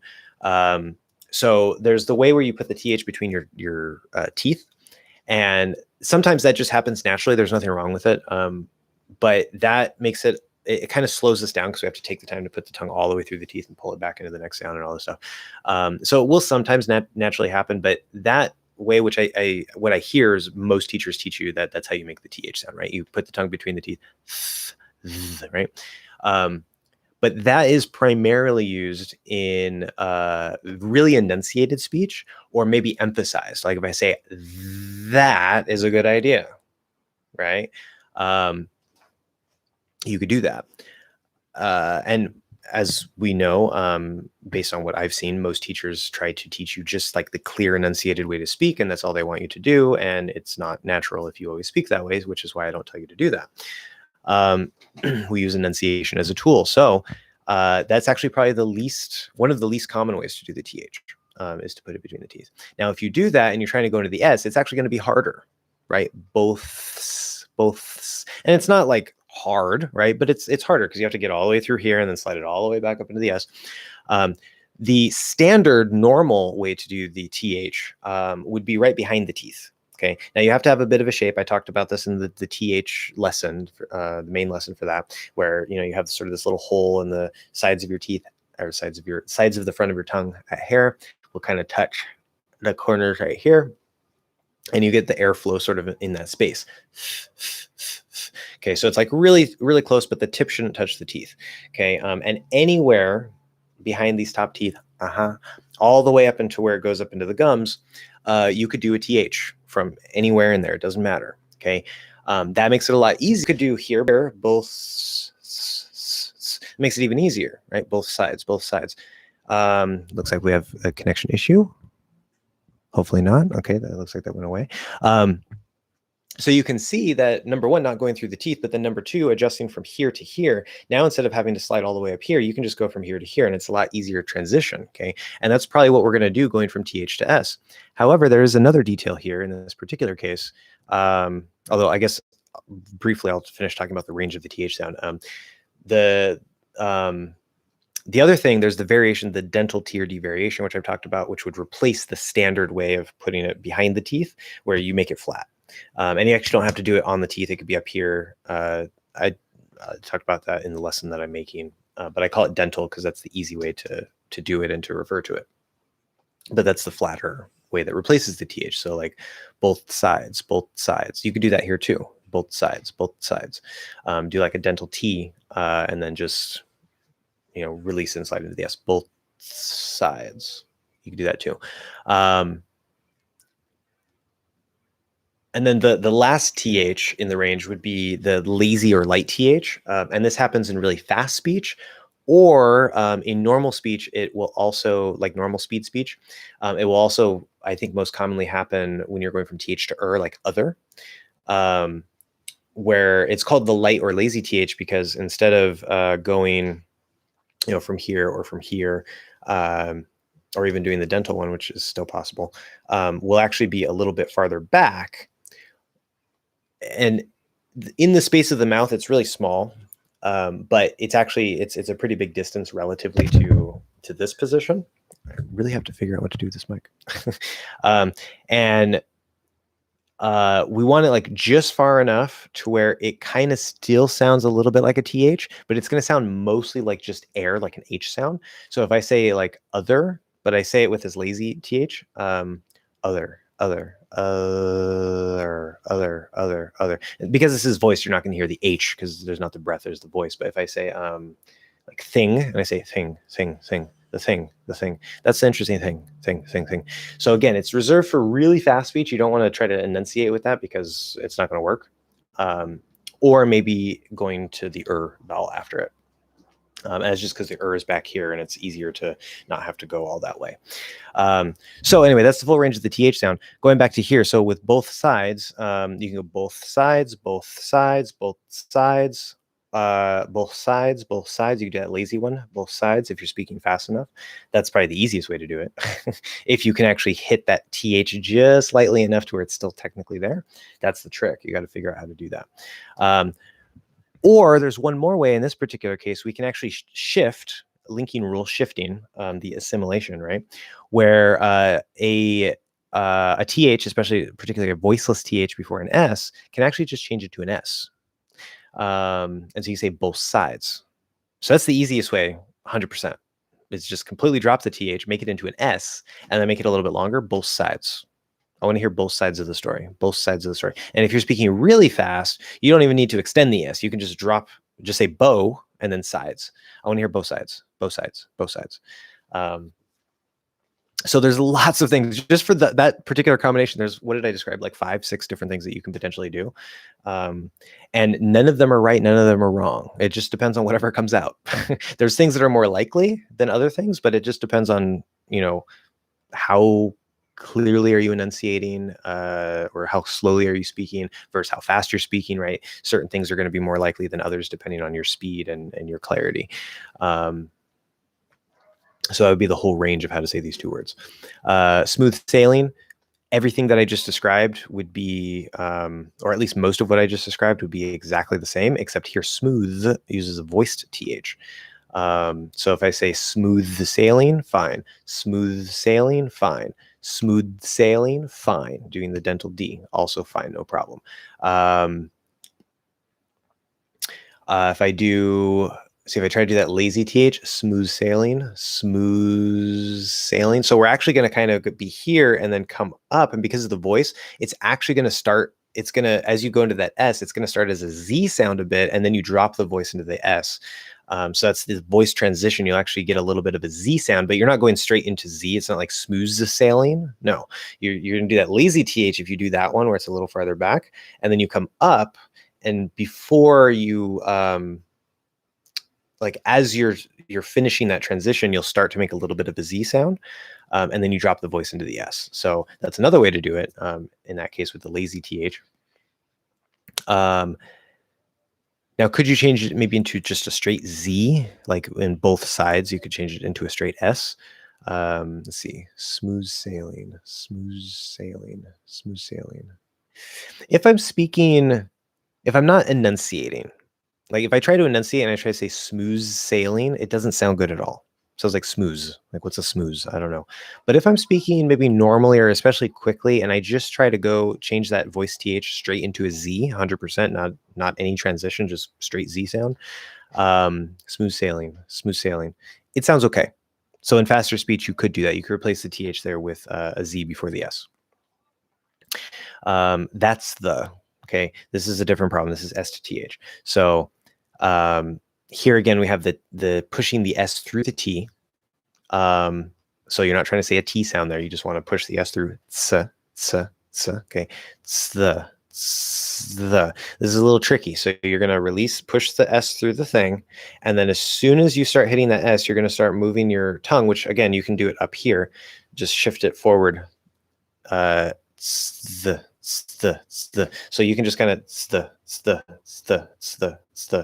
and do the th there, or you can even do, especially since it's the word the, you can do the dental d and just move it all the way forward and flatten it a bit.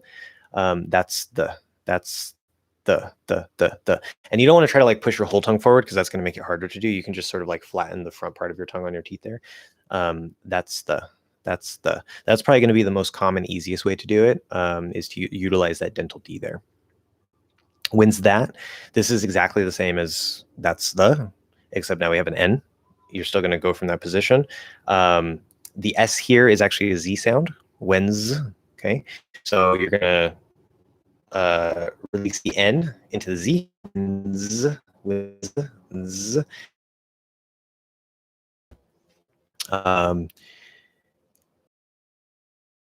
If that brings other questions up, then feel free to ask those. But that's what I would say about that. So that's a little deep dive into transitioning between THs and S and Zs. Chameleon, where are we at? God, we're already at 1 hour and 41 minutes, guys. This is ridiculous. Time flies. And my milk is warm.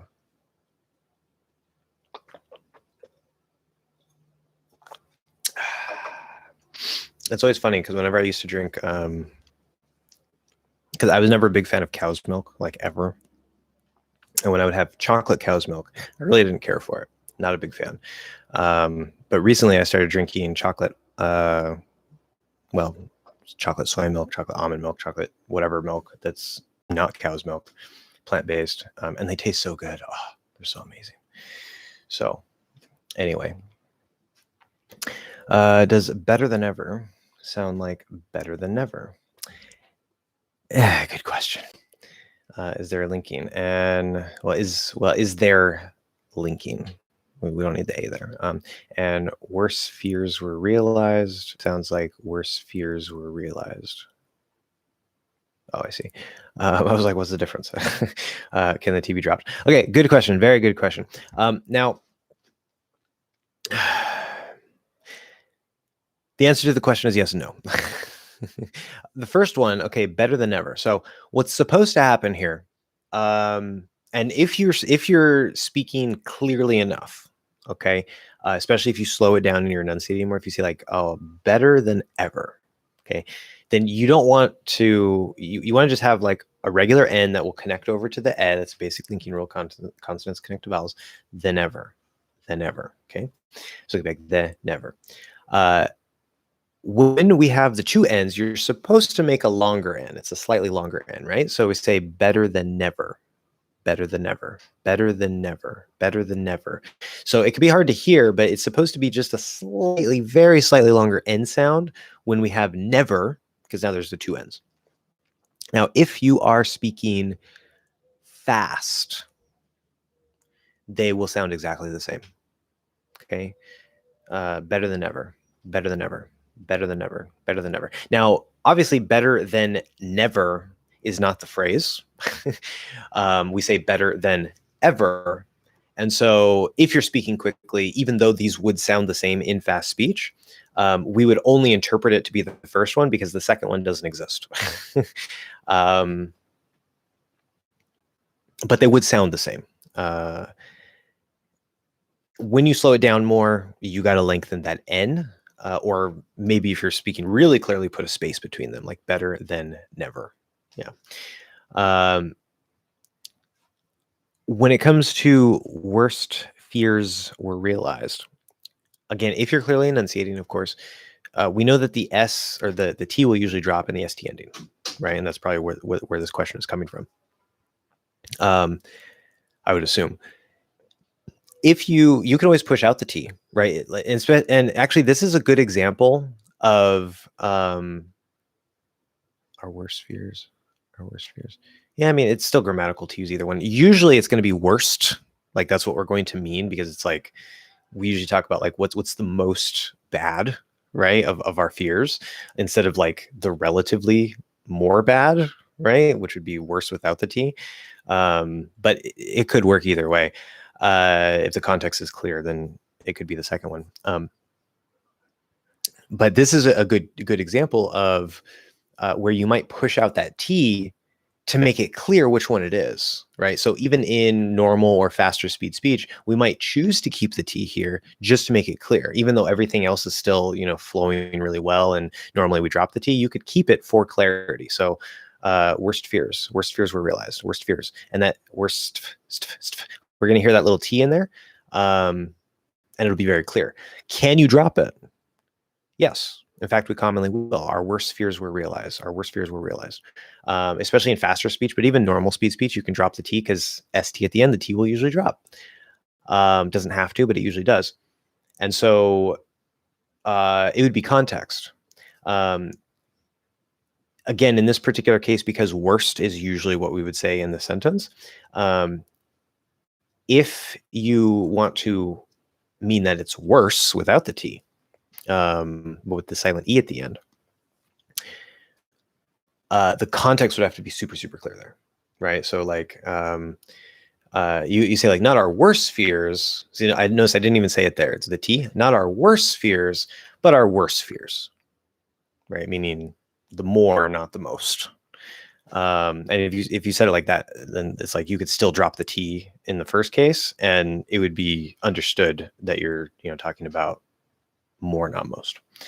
At least it should be understood, because again, usually we don't use the second one, the more bad version in that phrase. Okay, could you explain how to connect is and you? Yeah, this question. Do you know the Y sound in Portuguese, or the J sound in Portuguese? Yeah, I don't even know if it's J or Y, because I don't know if we're talking about IPA. I'm gonna say J. I don't know. Is there a chance of it coming out like that? Like, so I think in Portuguese it's something like ajo, or something like that. Maybe, I don't know. I don't really speak Portuguese. I'm not familiar enough with Portuguese to know all those little details. But what I can tell you, going from is to you,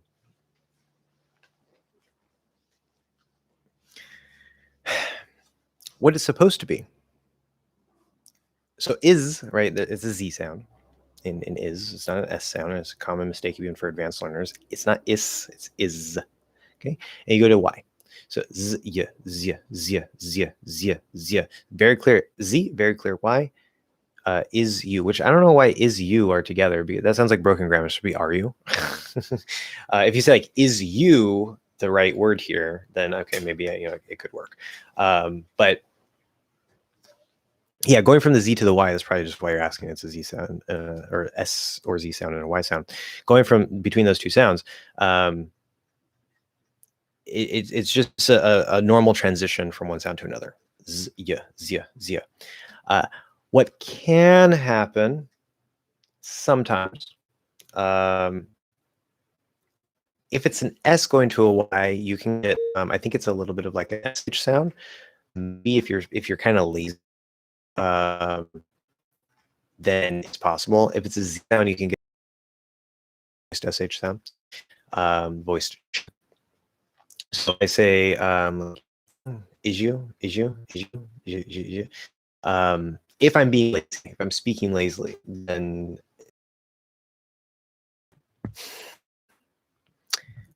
only because I know it exists, because I've heard it, but it doesn't, like if you were to ask me, I would be like, no, that's wrong. So that's not how it's supposed to be, but it can happen that way. But there's no, well, I was gonna say there's no yeah in terms of that, but there's no j. It's not like is Jew or is Jew or iju or something like that. There's no j sound for sure. It's not j. So yeah, maybe linking Z to Y makes the J. Well, definitely wouldn't make the J for sure. So yeah, no. Now the zh, which is the voiced sh, is one part of j. Instead of starting in the d, you just do the j part. Because j, the j sound is d plus j, then they blend into j. So again, in that lazy way, you can maybe do the j part, but not the j, not a full j sound. That'd be wrong, completely wrong. Music. I was late for about 50 minutes for the show, but starting watch it from the beginning at 2 times speed. I eventually, Josh online, hi, live, right? Because online, well, I guess, I mean, yeah, but live would be the best word there. Your channel is the best. Well, thank you very much. Yes. Which I should say. So, but started either. Okay, I was late for about 50 minutes for the show. That's fine. Although we would probably say I was about 50 minutes late, but the way you put it is okay. But started watching, or started to watch, either way is fine, it from the beginning at 2 times speed. I eventually here. So when you made this comment, I guess you caught up. So you say either I eventually reached the live part or something like that. There's different things you could say there, but yeah, not I eventually watching. That sounds like broken grammar. But yes, hi, welcome. Thank you for joining us once again. Things. I was gonna say something else. I don't know what it was. That's okay. Moving on. Smiley face, smiley face, smiley face, smiley face. You know exactly why I asked about Celadon. Spot on. Oh well, actually, I didn't put that together. I just thinking of Celadon. That made me think of that. My brain did not put together that that's why you were asking, which is really obvious, but that's probably why my brain didn't put it together. But it did make me think about it. So my brain is really stupid like that. Like I might get it, but I might miss a link, like a small detail link, like the fact that you were asking about it because of that. Didn't get that at all. Too obvious for my brain. Roger, yes, welcome to the stream. After it took me like probably an hour to get to you, I'm sorry. I was gonna say I apologize, and I said I sorry. That's not right. I've heard some Native American. So Native American speakers or American Native speakers? Because Native American, you gotta be careful. That means the people who are indigenous. Funny word, indigenous, not funny word, but fancy word. People who were the people here before Europeans came. So American natives, if you just mean native speakers of American English. Pronouncing as long as you, okay, something like as long as you. Consider ZH as general or genre. Yes, as je. Is that common in general American? So just like I was talking about right now, right, who was that? Was that Theris? Yeah, Theris was asking, like, isn't you? And again, yes, it's possible. It's a lazier way to speak. And especially here, like at really fast speed, especially because we already have the Z in as, the first as long as you, as long as you, as long as you, as long as you. But even in fast speech, like I don't really want to say it that way. Like I want to say as long as you, as long as you, as long as it's just so much easier for me to go from Z to Y. I don't even know why blending into like doing, instead of doing Z, like shifting it into J and Y, like that seems harder to do for me. And so to me, it seems actually, at least in my speech, it's not really something that I do. Like maybe if I'm speaking really lazily, sometimes I do it, but I think it's something that can happen. It's something that is lazier. It's not the way to pronounce it. I wouldn't say that this is like an actual thing that, you know, you should do. In fact, I would recommend that you don't do it. But maybe in the speech of some people, it's more common than in others. I don't know. I have heard some people using it, but it still seems strange to me. So I would recommend that you don't do it, but know that it does exist. Yeah. Some words which which always confuse me because I'm not sure whether you're supposed to use a or ah for the stressed syllables. Okay. Debacle, not debacle, debacle.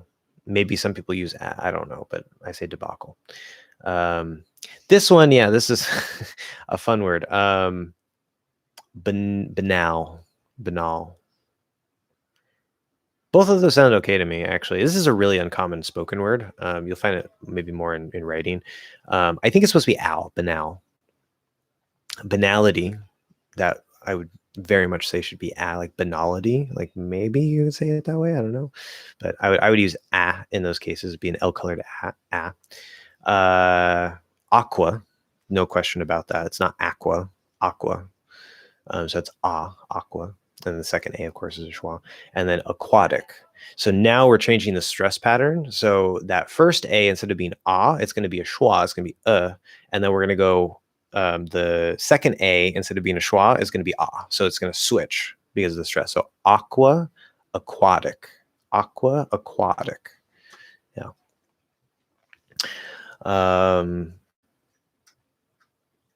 Exactly, Roger. Thank you so much. That's a question I wanted to make. I'm not good at formulating questions. Yes, either way. So now I've addressed that doubly so. Michelle Major, audio is gone. Okay, good. Whew, my battery is still alive. I assume people still hear me, because nobody else has mentioned that. Finn says I skipped your question. I don't think so. Maybe either it didn't post, or when I was, sometimes it'll move when people post new things. Let me know. You guys still hear me, right? I hope so. It should be good. Now I'm all worried about it. Maybe it was just like the I don't know, something went out. Somebody tell me, do you hear me? We'll do ASMR until you tell me. What are we doing? Do people hear me? Anyway, now I'm all really weird about this. I'm just going to assume you guys can hear me. So Michelle Major, or Mayer, I don't know how to say that. Michelle Mayer, maybe, I don't know. Sorry. Audio is gone. I don't know. I hope it's back now. Yeah. Okay, good. God, you guys take forever. Anyway, so I don't know if the audio is still gone for you. I don't know if anybody else experienced that. Maybe it cut out for a second. But yeah, that's kind of important to know. I guess maybe I should put in, like, I just got rechargeable batteries, and I guess like before every live, I should just like put in a freshly charged battery. That way I don't have to worry about it. But because yeah, I just realized if it dies and I'm so far behind in the chat, like I could be sitting here talking for like 30 minutes before I notice that the sound is off. That would be bad. So what I meant with that question was that inward. So okay, did I skip something from Finn? Because that's in the point where I'm at. So is it why does the and song feel different than thing? That's the last one I got from you. I answered that. Your previous one was few in music. I talked about that. Easier way to pronounce the TST in its time. I talked about that. So it looks like based off of what I'm seeing, Finn, I've answered all your questions. So either it's not showing, maybe I haven't gotten into it yet, and we're just a little confused with the timeline, or I don't know, something went wrong. Maybe you missed when I was explaining it, but anyway, your question that I'm at this point, what I meant with that question was that in words like plain, the ng links weirdly into a vowel after, as in playing it. It feels like a Portuguese nye, but maybe you could think of it as a nasal y.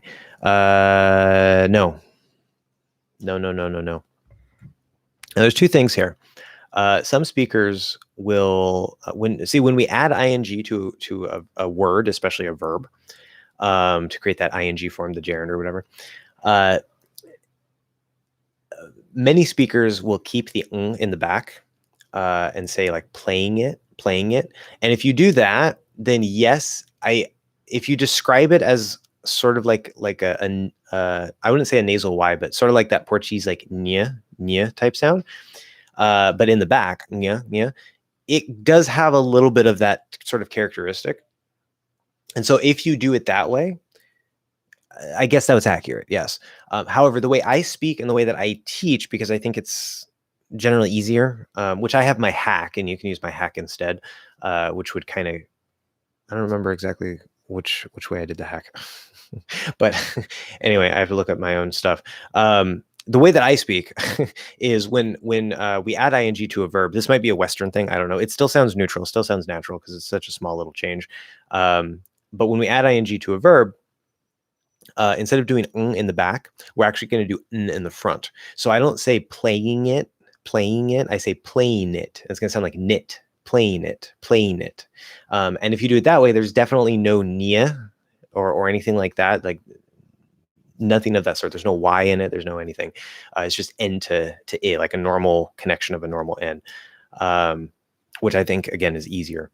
So it depends on how you do it, but I think your observation, if you use the back one, would be more or less accurate. Yes, you could describe it that way. Now it's not like you're trying to do that, so don't try to say like playing it or something like that. You want to try to put a y in there, but incidentally, it does kind of sound a little bit like that. Yes. But that would never happen to words like long, thong, or song. Okay, I see. That's true. Yeah. And that's because there's no linking. Now, what if I say the song is great? Song is. So here, right, we're going again to so we're not doing that. Now with playing, yeah, I guess it would be kind of like in thing, right?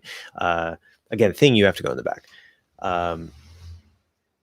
But see, if I go thing is, I'm not really hearing much of that Portuguese ñ type sound, like maybe a tiny bit compared to if I do it with like playing it. So it might kind of depend on exactly like what we're doing. I don't know, it's kind of weird, but with song, the song is. So there's not like the song is like, you're right, for some reason, maybe because the mouth is more open going into that position, we don't get that same phenomenon. So I don't know. It's weird.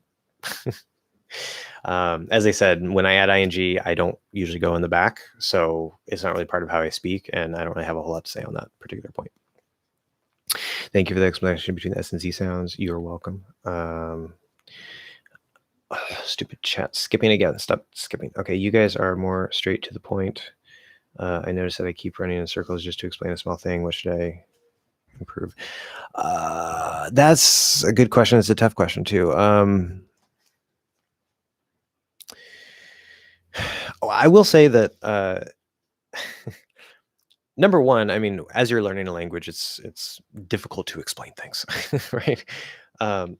Especially the more like accurate and pinpoint you want to be, right? Maybe you just don't have the words, or you just don't have the practice of putting those words together to explain that exact small thing. Like even natives, depending on exactly what we're trying to describe, like sometimes we can't quite figure out how to do it because it's like, well, this way isn't quite right, that way is not quite right. It's kind of like this, So, but also at the intermediate level, which I assume you're at least intermediate, probably upper intermediate, if not moving into advanced. But especially in the intermediate level, one of we would say the hallmarks, like one of the big signs of an intermediate learner is where when you're trying to explain something, or even if you're just trying to ask a question, intentionally or not, you tend to try to use the language in a way that is a lot more complicated than it has to be. And you'll probably, like, if you've ever had experiences like with a teacher or just like a native speaker, and you try to explain something or ask a question, and then they're like, oh, so you mean this? And they just like sum it up in just like a few words, and you're like, yeah, why couldn't I say that? That's part of the intermediate level. So keep going, keep practicing, keep learning. You will eventually grow out of that, I think. Most people probably will. It's just a normal part of the thing, because it's one thing to learn more words and to be, like to learn more advanced grammar. And, especially that's part of the problem, right? Because when you get to that intermediate level, you're learning, like say, if I had gone to the store, I would have been able to see him there or whatever, right? And so you get this like more complicated grammar level. And so your brain naturally is like, it's trying to grapple with all the new words, like you're expanding vocabulary, you're expanding grammar knowledge, and it tends to try to make things more complicated than they have to be. So generally just keep practicing. That's what I recommend. I know that's an easy answer. One specific thing you could try to do as an exercise, and you could do this in writing if you wanted. Speaking would be best, but writing will also help here. Especially if you try to do speed writing where you don't really give yourself time to think and just like put blank spots for words you don't know. That's a different activity you can use for different things. But either way, whether you're writing or speaking, one thing you could do to try to improve that is start with something simple, right? Like say like a dog. Okay. Now the word dog is a specific word that describes a specific animal, right? And you might think, well, I can describe a dog, right? It's not a problem. And maybe it's not for you. That's fine. But if you were to try to explain, like if I ask you, what is a dog? Define the word, right? Because we use that word to point to the thing. It's like the shorthand for the description. And so you can say, okay, see, now you're going to have to use a lot more words. You're going to have to use a lot more grammar and different clauses to try to explain this one word, right? So you say, okay, well, a dog is a four-legged animal, which there's no right answer here, right? You can try this in different ways, but I'll just off the top of my head, a dog is a four-legged animal that has a tail. It barks. Right? Because bark is the word we use related to dogs. So even in this exercise, you're also getting related vocabulary, right? Because you might say it makes a sound. Okay, well, what sound? What sound do dogs make? You look it up. Bark. Oh, okay, it barks, right? So you can actually learn through that too. But it's a four-legged animal that has a tail. It barks. Usually they are furry or they have fur, right? They like to play. They like to play fetch. That's a word commonly associated with dogs. You throw something, they bring it back. That's called fetch. So just in the process, you can actually learn a lot. Now, this might seem counterintuitive because now you're trying to take a single term and you're making this big, long explanation for it. But it's actually going to help you because you have to think, how can I do this in the most accurate way?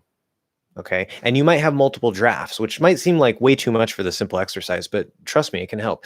This is optional. You don't have to do this. This is just a suggestion. But say you have your first draft, right? And you say, okay, I'll get dog, blah, blah, blah, blah, blah, blah, blah, blah, blah, blah. And you have this big long explanation. Then you can say, okay, how can I take that, what I just wrote, and how can I make it shorter and simpler?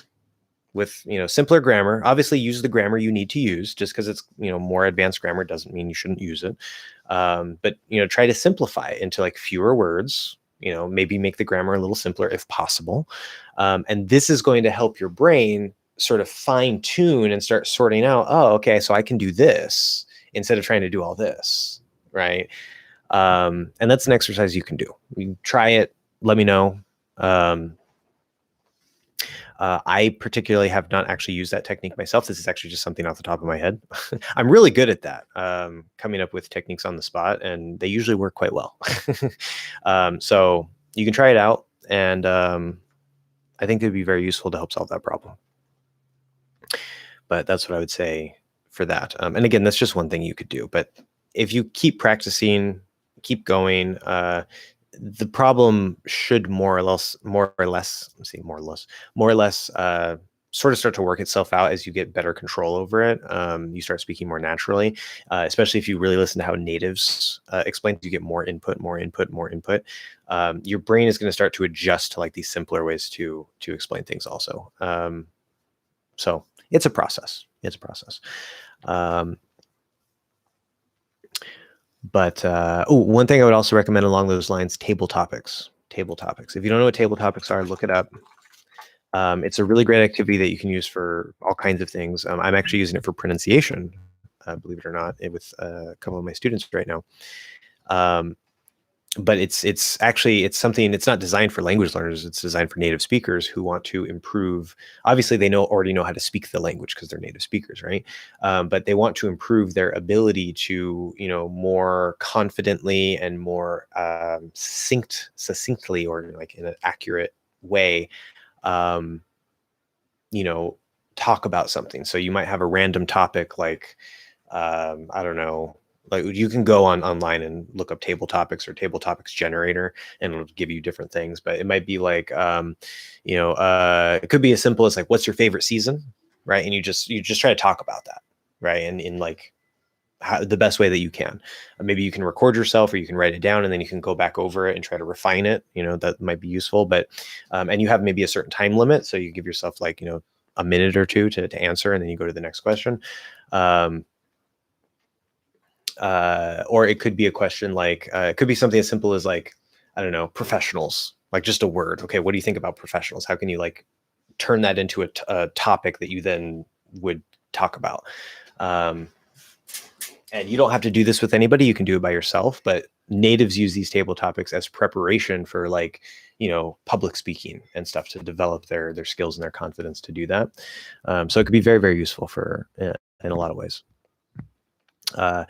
Is there some difference between walk and stroll?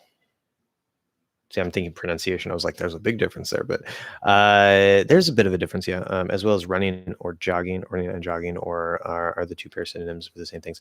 Good. So yeah, walk and stroll. They're very, very similar. They're kind of more like shades of difference. Walk.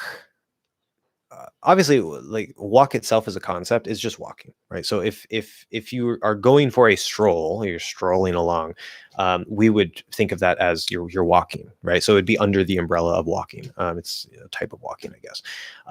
But if we're thinking not like the concept of walk, but say like going for a walk or going for a stroll, walk just sounds very general and generic. It doesn't tell us anything about your speed. Obviously, you're not running, you're not jogging, you're not you're walking. So there is a certain limit on your speed, but you're not walking fast, you're not walking slow. We don't know. It could be either way, right?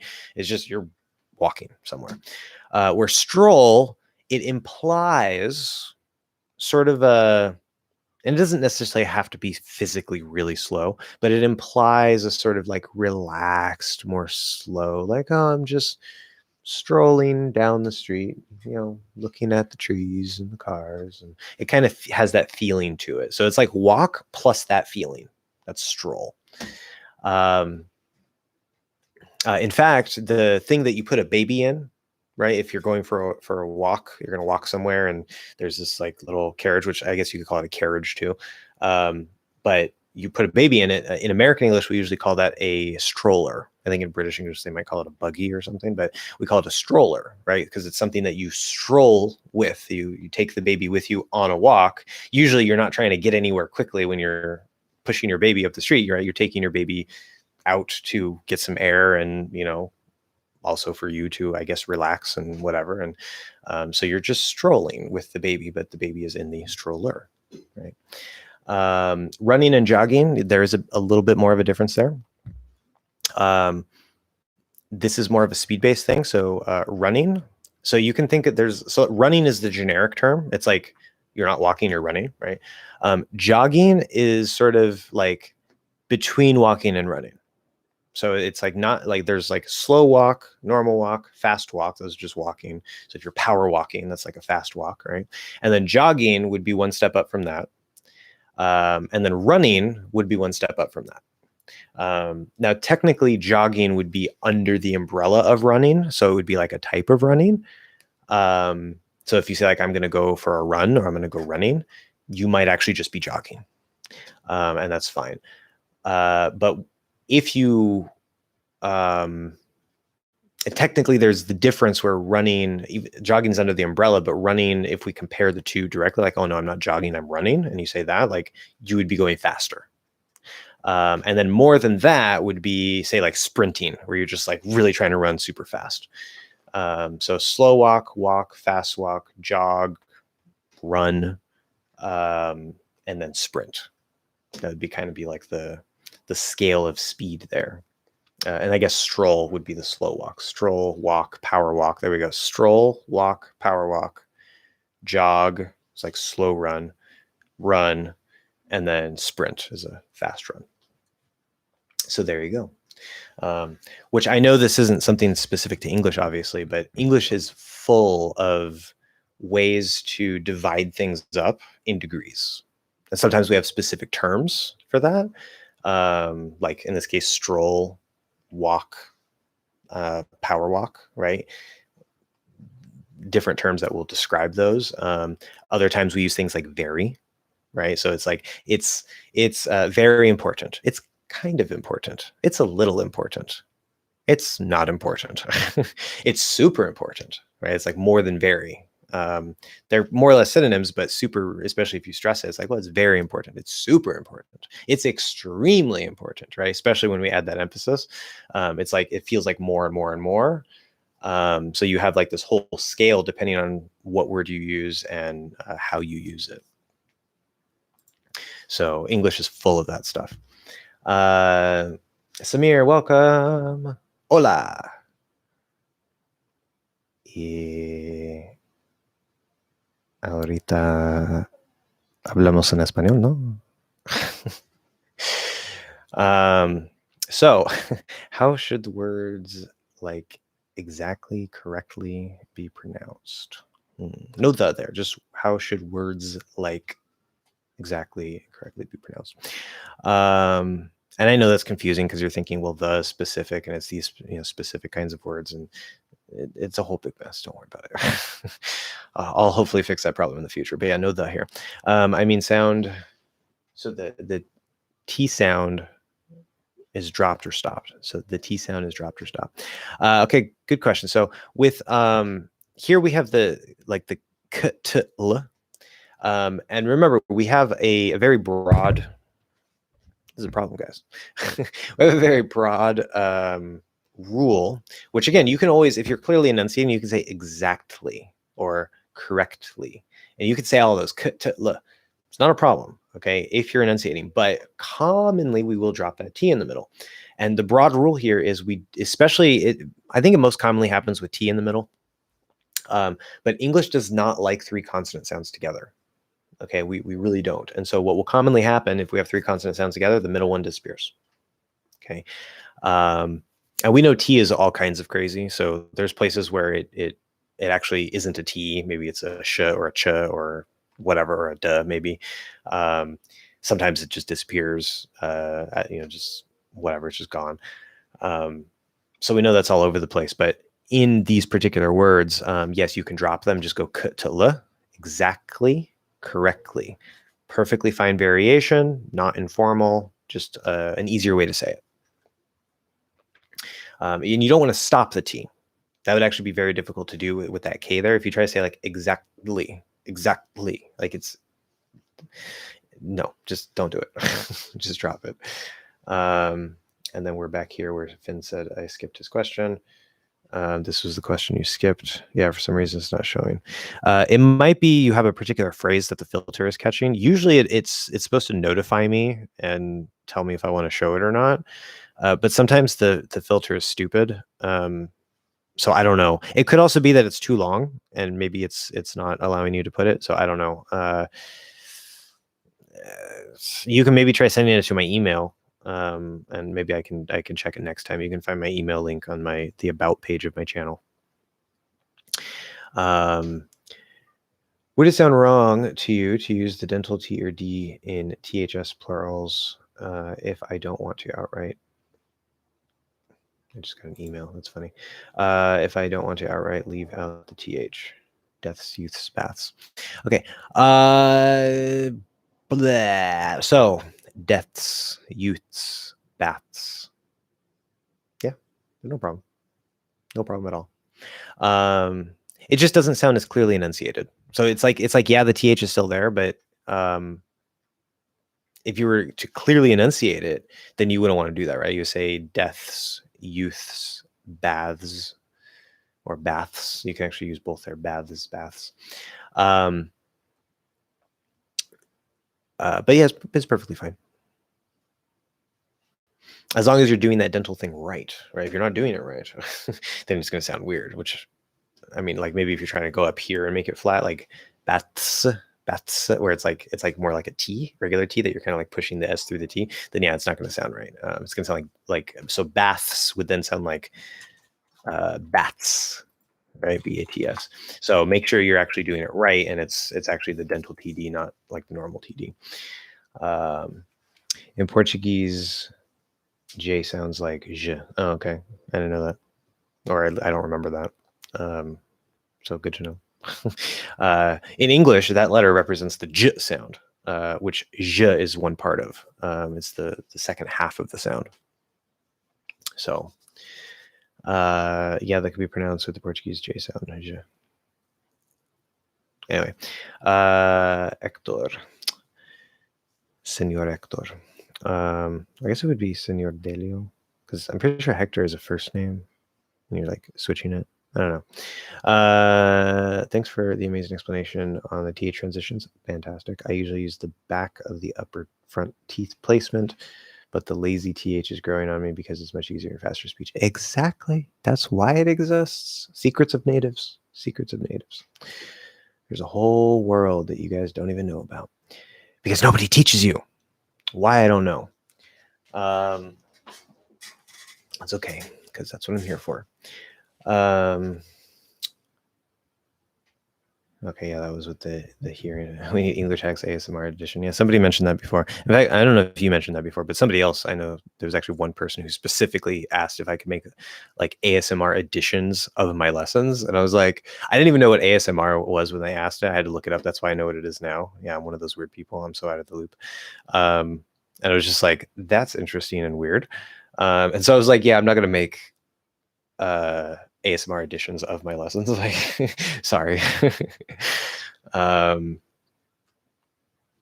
anyway, it's an interesting thing. Like, I mean, I think I don't think it's like something that doesn't exist or anything like that. It is kind of weird, but for those who experience it, I don't experience it. I'm sure it's a really fantastic and interesting thing.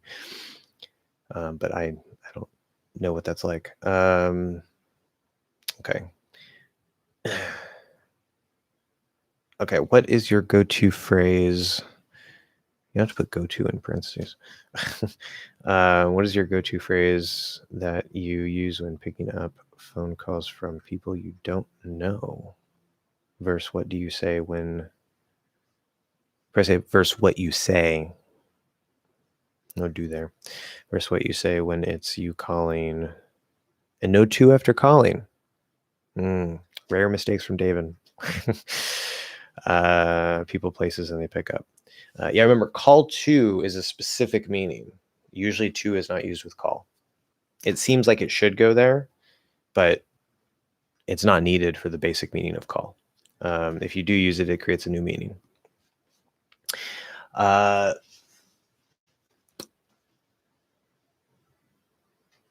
Picking up calls from people you don't know. When it's you calling people, places, and they pick up. Okay. So when I answer a call from somebody I don't know, which I don't usually do, I just let it go to voicemail. And if it's somebody that I need to respond to, then I'll call them back because I get a lot of scam calls. But if I were to pick it up, or say it's like, I know it's like the doctor's office or something, but I don't know that person, I just say hello. That's all. Moshi moshi. Yeah. I really like in Spanish where they just say like bueno. But yeah, no, I just say hello. That's it. Just regular hello. No hi, just hello. That's it. And then if I'm calling places and they pick up, if they don't say hello, then I'll say hello, like a question. But if they say hello, then I'll just start saying, I'll usually say, I'll say hi and immediately launch into like whatever it is, like, oh, hi, I'm calling because blah, blah, blah. So there I'll use hi and quickly move into the next thing. So if you descript, so describe. Descript is, I don't think that's a word. Oh, well, there's nondescript. That's technically a word. So yeah, but here description is the noun, but describe is the normal verb. If you describe somebody's behavior as airy, do you mean the behavior is imprudent? That's interesting. I don't know. I've never really heard anybody describe somebody as airy. what I would think that means is like airheaded, or aloof. So I could be wrong here, but that's what I think of if somebody were to say this, like, oh, he's a very airy person.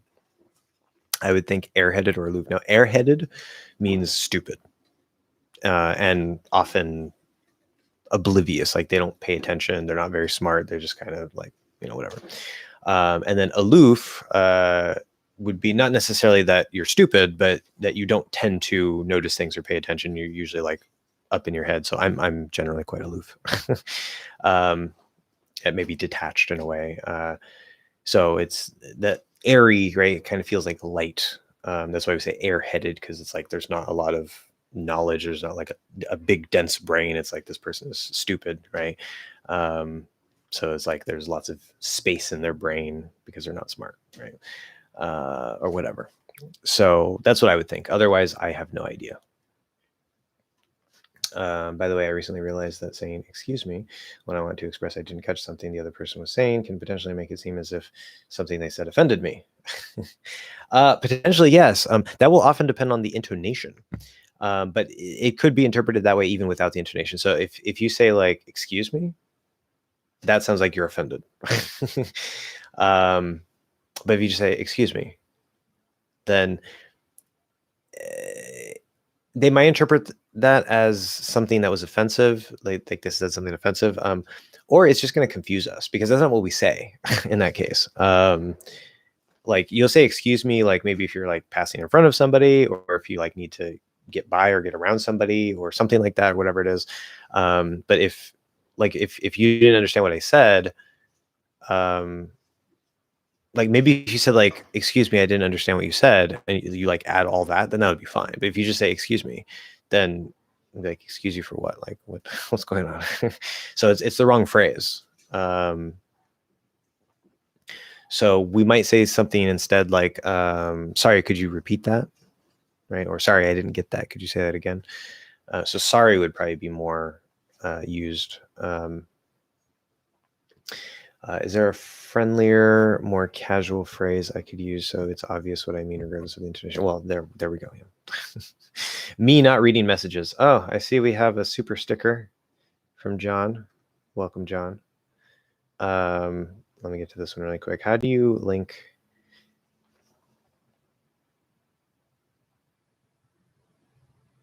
Oh, I see. So you're breaking off the T's because there's all those T's in there. I was like, how would you say that? Suggest it to you. Suggest it to you. Okay, so suggest it. So the T can't quite flap because of the S before it, but it wants to flap because it wants to connect to that vowel, and it likes to flap when it connects to the vowel. So this is going to be, again, I've talked a bit about this before in the lesson. I said it's still a T sound, but more recently I said that it's so close to a weak D sound that you might as well just make it a weak D sound. It doesn't matter that much. So for the sake of simplicity, we'll just say it's a weak D. Suggest it. Okay. And then it and to, there's a couple things you can do here based on speed, and especially because these are both function words. But in the clearest way to say this would be to stop the first T and then say the second T. It to you. Okay. If you're speaking really quickly, you can kind of drop that first T and say it to you. Suggest it to you. It to you. So it kind of depends on the speed and how clearly you're speaking. If you're speaking more clearly, don't drop that first T. If you say suggest it to you, it sounds a little bit weird, and we kind of want to hear that pause, that like stop on that T in it. But yeah, that's how you would say it. Suggest it to you. Good question. And thank you for the sticker there. Okay, where was I keep getting lost forever in the chat. Okay, so I see Magwaz retracted a message. Sorry to see that, but that's okay. It's your choice. Chameleon, I found Dave in his own has an amazing vocabulary. How do you build your vocabulary? Yes, speak on, Dave, and tell them all the magical ways. We're here for me, guys. No, just kidding. So nice of you to say. And that is true, though. David does have a very good vocabulary, and not a whole lot of grammar mistakes. Honestly, I'm constantly frustrated with my descriptive skills, and I never feel like I'm expressing myself accurately. But in my opinion, using a thesaurus, yes, thesaurus is a good tool, and looking up different ways to say familiar words, phrases, and understanding the nuances between them will really give you a kickstart to your vocab for sure. I would agree with that. I would definitely second that. One thing I would put a little note on there for, though, is very, very fantastic activity for advanced learners. If you're at the intermediate level, maybe looking up a couple synonyms in the thesaurus could be useful, but I wouldn't go too deep into it. And I wouldn't worry too much about like the shades of meaning or the shades of like subtle feelings between words until you reach that more advanced level, like at least C1. Just because you don't really need that at the intermediate level. You usually need like a bit more actual like speaking practice, maybe some listening practice, and then sort of widening your vocabulary with like newer words rather than like synonym words. That'd just be my little recommendation there. But if you are advanced, definitely for sure, that's a very good thing that you can do if you really want to bump up your vocabulary. And writing can be very helpful. I learned a lot of English by participating on message boards connected with something I was passionate about, like a TV show or video game. Excellent. Excellent. Yes, very nice. Also, good recommendation.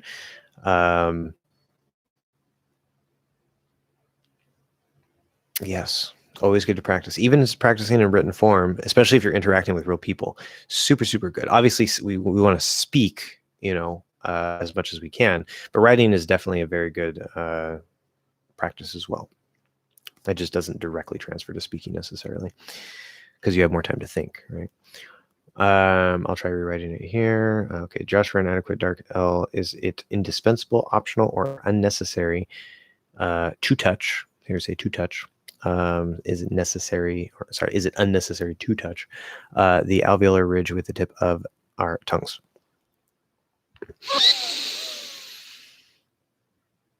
For the dark L,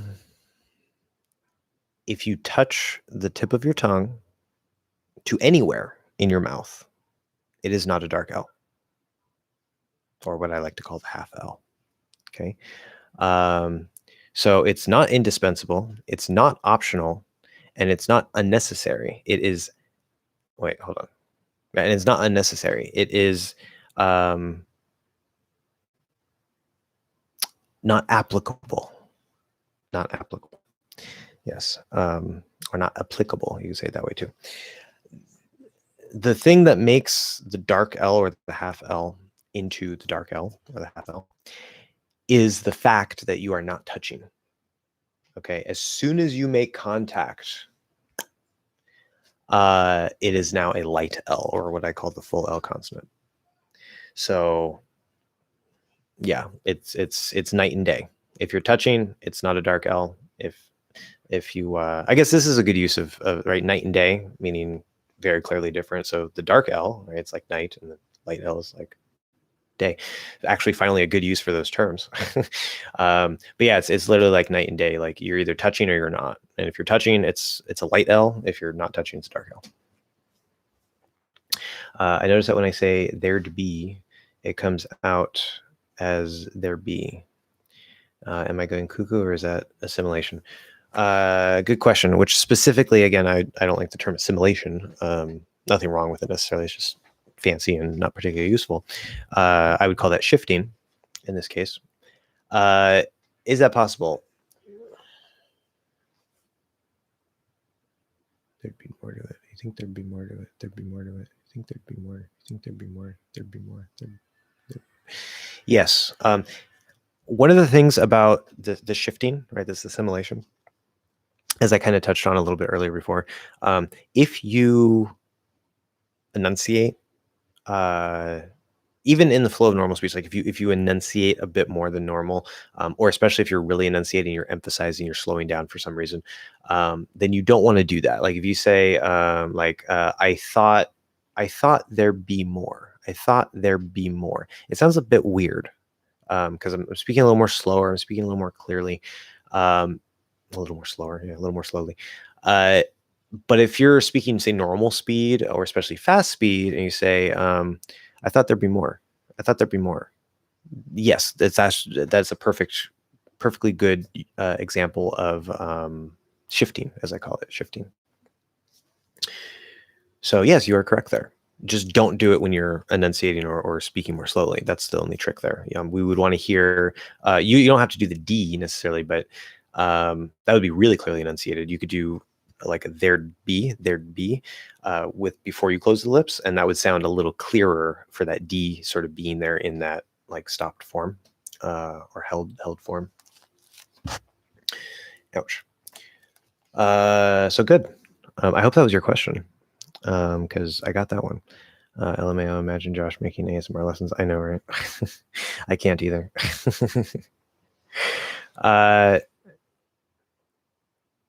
I'm low-key living for the idea. He does have the audiobook narrator voice. I guess so. Anyway, which I thought about making audiobook versions of the logic of prepositions and how to learn a language. But because of the nature of the material, like they're not like, stories. They're not like books where like you go, I mean, you could use them from start to finish, but they're more like reference material that you can like jump to different parts and stuff. And the logic of prepositions is designed to go in a certain order. But again, just because of the type of material, it's not like, it's something that is a lot better if you're like looking at it and like, studying with it instead of just like listening to it a lot. So I know it could still be very useful and stuff, but I kind of never got around to doing it because it didn't seem like it would be the best thing. So maybe someday. Late for the party today. Smoothly what? I don't know what smoothly refers to. Maybe that was part of the sticker and you forgot to add that, or that got cut off. How do you link suggested to you smoothly? Yeah, I don't know. But anyway, yes. At Davin. Oh no, that'd be hilarious though. I'm not gonna lie. Sure would gain a whole new audience. Yeah, I guess so. I don't know. Big fan of the show. Great success. Well, thank you. Although the username is a bit obscene, we might say. Although, I mean, I guess it's fine because that is also used as the short for Richard. So I guess technically it's PG. But yes, big fan. Thank you. Very good. Glad to see you here. Let me know if you have any questions. Which actually, we're at over 2.5 hours, and we're probably go for another half hour or so, 20 minutes to 30 minutes more. I think we're good. So, but I finally caught up. Yay! Josh, would you ever use my pardon? And what is the implication of a native speaker saying "excuse you"? Oh, that's a big implication. Okay, my pardon sounds dated. It sounds very formal. Some people use it. If anything, pardon me might be more common. Like, I don't think anybody in my generation or Gen Z would use that. Maybe some people in Gen X, but probably mostly baby boomers might use that. Even then, like, it's a dated thing. I would never use it. And then for excuse you, where they emphasize the you, it kind of depends on the context, but I don't think it's ever positive.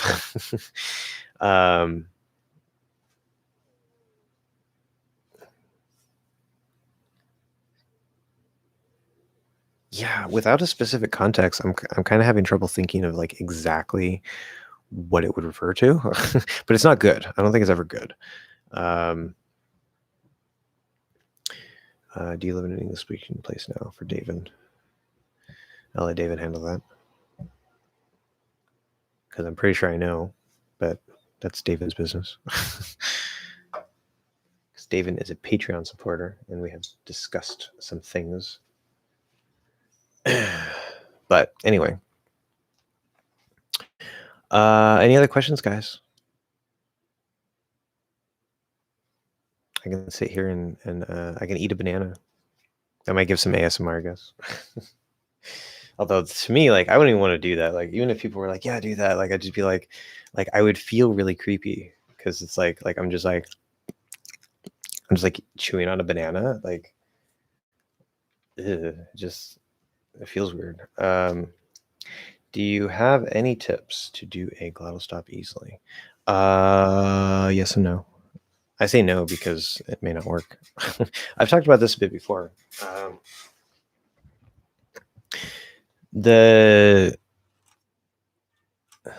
mean, I always explain it more or less the same way. My internet is so slow today. Or you say internet's so slow. You'd lengthen it, apostrophe s. Internet is apostrophe s. Anyway, so remember the glottal stop is using the glottis, right? That's why it's glottal stop. So it's cutting off here. Now, how do you do that? Well, make it easy. Okay. When you breathe, right? How do you stop that? Right? How do you think of it like that? Don't think of it as like a stop sound. Think of it as stopped breath, because that's really what it is. It's just you're in the particular position for a sound, and then you stop it. Right? That was weird. And you stop it. I just felt lazy to type is. Oh, I see. And so really you're stopping in the position of the sound, but because it's a stop sound, like say like a stop P or a stop T, there's no P or T sound, right? If I say stop, there's no P there, but we interpret it as a P because we end in that position and we cut off the air. Okay. Or if it's a held stop, we don't have to cut it off, but we stop there, right? So for that glottal stop, think of it as stopping the air, not stopping the sound. Okay. So how do you stop the air? Well, if you're breathing, all right, you know how to do that. All right, you know how to intentionally stop the air from coming from your lungs up into your throat. That's your glottis. Okay. And it's kind of hard to feel, but you know how to do that already. And so you just have to combine that with certain mouth, tongue, lip positions, depending on if it's a t, p, k, g, t, yeah. See, I got to go in order. P, b, k, t, d, or k, g. And combine it with that, and then you stop it, right? So I also like to use the example of Japanese, because English generally has, when we have stops, we might have a sound after it, like in mountain, right? You can do that syllabic N at the end. But in Japanese, they also use, I don't know if it's necessarily a strict glottal stop, but they use basically the same thing. But they'll open into a vowel. It's never like the last thing. So it's kind of easier to do. So if you say, I always like to use K as an example. If you say hoka, hoka, hoka, hoka, it's just a K, right? Hoka. But if you try to hold that K, right? So you're trying to cut that breath off while you're in that position. So again, think of it as stopping the breath, not stopping the sound. You're just already in that sound, and then you stop the breath, and then you release the breath. Hoka, hoka, hoka, right? So it would be the same in English, except don't release into the or the right? You want to say hok, hok, hok, okay? And then just do that in English, right? And so you might want to practice for the different positions, depending on what sound you're doing, to kind of get used to it. But the key is to control that airflow and to be able to cut off the airflow. Where are we? I can't read. What is the so-called coloring some native English speakers have when their parents are immigrants?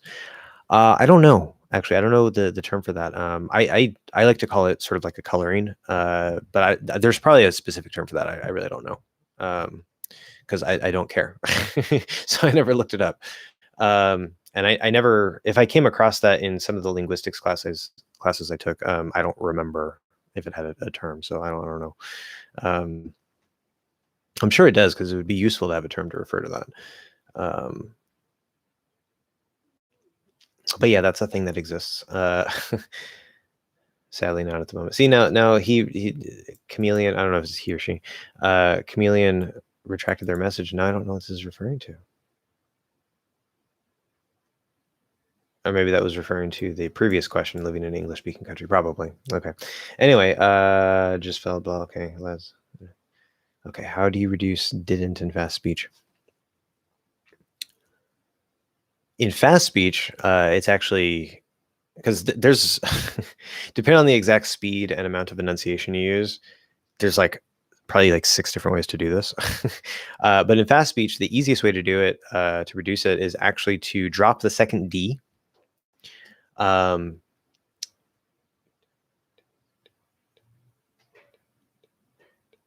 See, I want to see if what's after the word, if that would really matter. It might, but in general, not including maybe any special things after it, you can basically reduce it to this. Din. I didn't do it. I didn't see it. Didn't see it. Now, again, that's in fast speech. If you're speaking not super fast, but you're just kind of speaking like maybe a little bit more normal speed, saying din, like I didn't see it, it's now, if anything, it's actually starting to sound kind of informal. And there's a little extra trick that we would do, which is where we kind of want to do did, not just din, but like you're going to kind of hold. It's really hard to describe because we're sort of not actually doing a D, but the way that you close in, if you just go din, and you let that N fall, like I didn't do it, it's just a short regular N sound. Short, right? It's not anything special. It's just normal N sound. Then that's really for fast speech. But if you kind of do did, and you try to do that sort of DN overlap, which I like to call stacking, right? Then, like for example, bad news. I didn't do it. So you kind of go into the D, and then you have that flap kind of like closed, and you kind of like force it open into the end. So it creates this little bit of extra sound from the back of your throat going into the end instead of just a straight N. In normal speed speech, that would be like the normal way to reduce it. And that would be perfectly fine. So that's sort of a special weird thing that we would do. But in really fast speech, again, you could just do a straight N and it doesn't matter. How do you pronounce behave in an insulting manner if the first 4 words link? So all link together, not link all together, all link together. It's a good question. Actually, I can't. I'm really horrible thinking of examples off the top of my head, so I can't give you an example of this. But it's not uncommon for entire sentences, and I don't mean like really long sentences, but if you have sort of like a short, maybe just sort of a medium length sentence has maybe 7, 8, 9, even 10 words, where pretty much every word or almost every word is linked. Right? That happens. So linking isn't just like this thing that happens sometimes. It's something that you can have like 4 or 5 words in a row that link together, and it's a perfectly fine normal thing. Now, in this particular case, it could be extra difficult because you have like in, and then in again, and they're all unstressed. And right, in can reduce to un, and can reduce to un or n. And then in insulting, if you're speaking really quickly, you can kind of reduce it down also.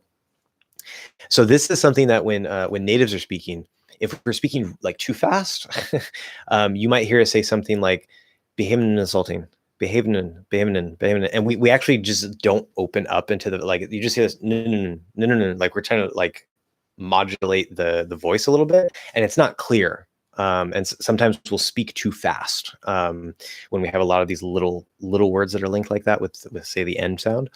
And so we might have to kind of slow down a little bit to more clearly pronounce those sounds, not a lot.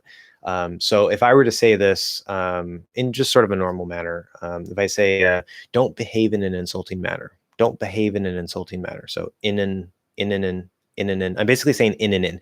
So it could be it could be it could be like it doesn't matter as long as you're hitting it and or and you're just saying them really short and fast. In and in, behaving and in. The V will connect over to the first in, of course.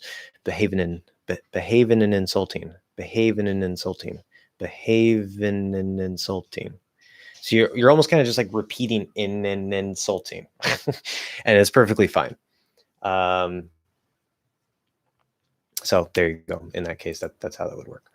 And yes, that is how people speak. That is how English works. And so for some people, that might blow their minds and be like, "Why would you do that? How is that possible?" But that's how we speak. So if it is stop breathing, what makes it? So this is talking about that glottal stop. What makes it different from stop T or D? Okay, so yeah, so I haven't made the lesson on this yet. I know you have this question, and this is a good chance to explain this. Okay, which to be clear, so the terms that I use, right? There's two types of stops. Two stops. Two stops. I'm not typing again. Oh my God, YouTube. Two types. Still gonna use this keyboard. Two types of stops. Bam. Okay. One is the held stop. The other one is the glottal stop. So they're both stops. Okay. So when you say different from the stop T or D, that doesn't really mean anything because there's two kinds of stops. So there would be the difference between the held stop and the glottal stop. And the difference is that one uses the glottis and one does not. So what's the same between them in terms of how we make them is you're going to go into the position for the sound. So if it's a P, you close your lips into the P. You don't push out a P. You just go into the positions for the P. In the glottal version, you're going to also cut off the glottis at the same time. So if you say stop, stop, stop, it's a nice clear cutoff. Okay, stop. Because you want to stop the airflow, not just with your lips, but with the whole thing. If it is just a held stop, you're not actually going to close the glottis. You're going to go into that P sound, but instead of releasing it, you're going to hold it, okay, without cutting off here. And so what's going to happen is there's going to be just a little buildup of the P like it normally would be if the air were flowing, but you just don't release it. You hold it for a second in that position, and then that's it, right? So if I say stop, stop, so we don't hear it as clear of a cutoff. There's a little bit of a sort of a drag into it, and there might be a little bit of sound after I close, like stop. See, if I try to hold it in P, it's going to sound kind of like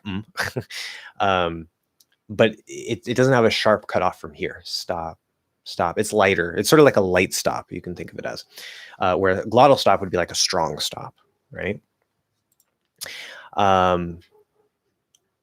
So for the glottal stop, you're trying to cut off the air while you're in that position. Okay. So you're cutting off your breath, where in the held, you're not actually stopping your breath. Obviously, you don't want to keep flowing because then the P is going to release, but you're not actually trying to cut your breath off really quick. You're just trying to go into that position and then just don't pronounce the sound, like don't push the sound out. That's all it is. So you're not actually stopping the breath. You're just kind of letting the breath get to the point that it would get if you were to push the sound out, like stop, stop, but then you don't actually push it out. Okay. So the breath sort of would get stuck in the mouth where the P is instead of getting cut off here. And if it was K, then it would be the same explanation for K, except with the back of the tongue. If it's T, you know, it's whatever. K is obviously a little bit different because you're stopping back here, so the glottal is here, and then the non-glottal is right here. It's like almost the same.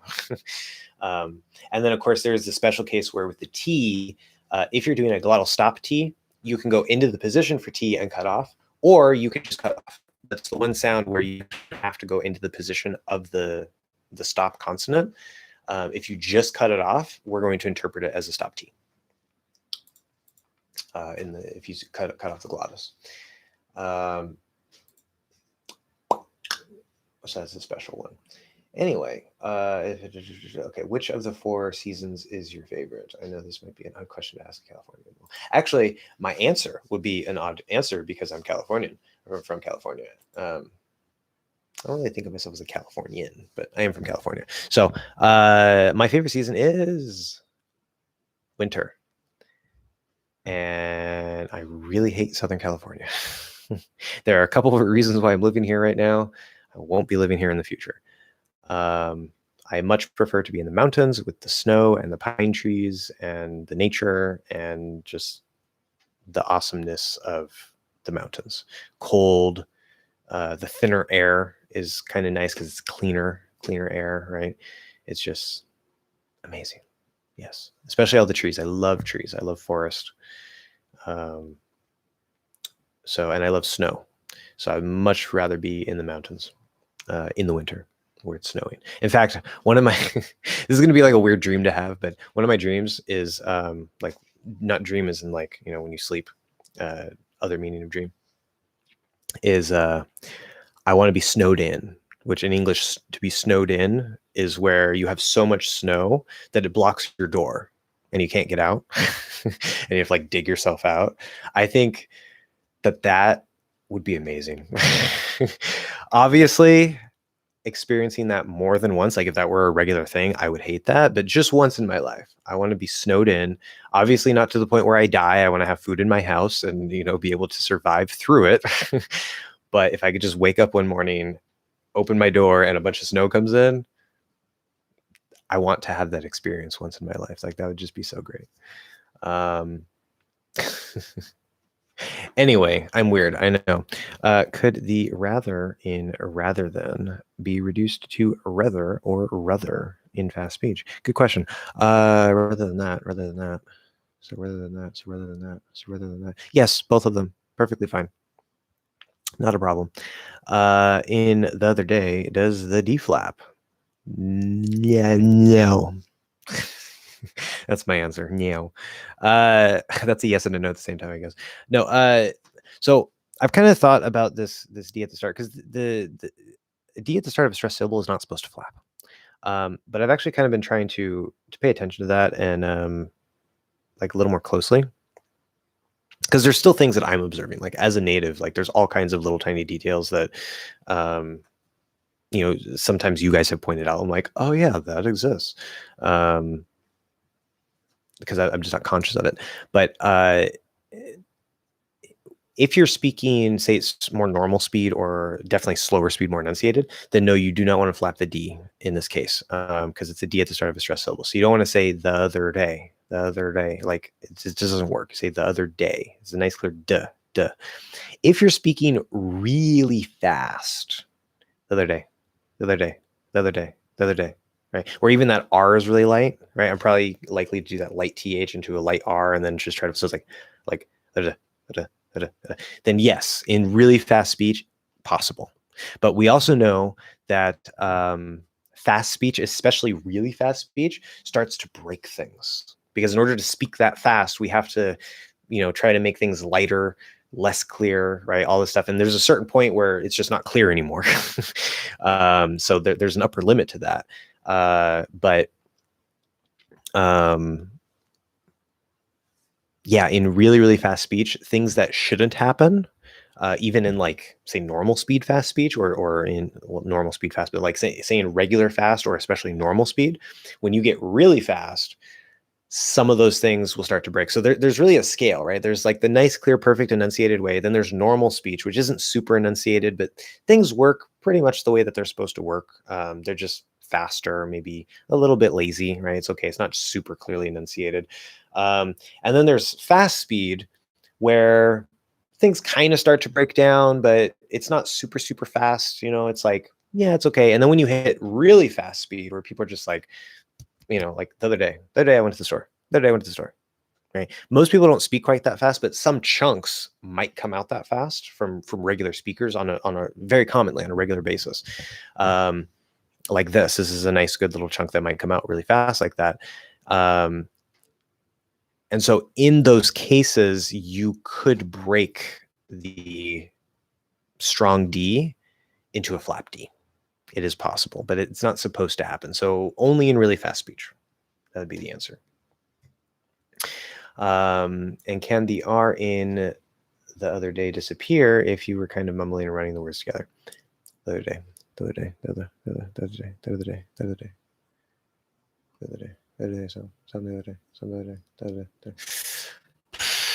I wouldn't say that it disappears. Maybe it's actually kind of hard for me to tell.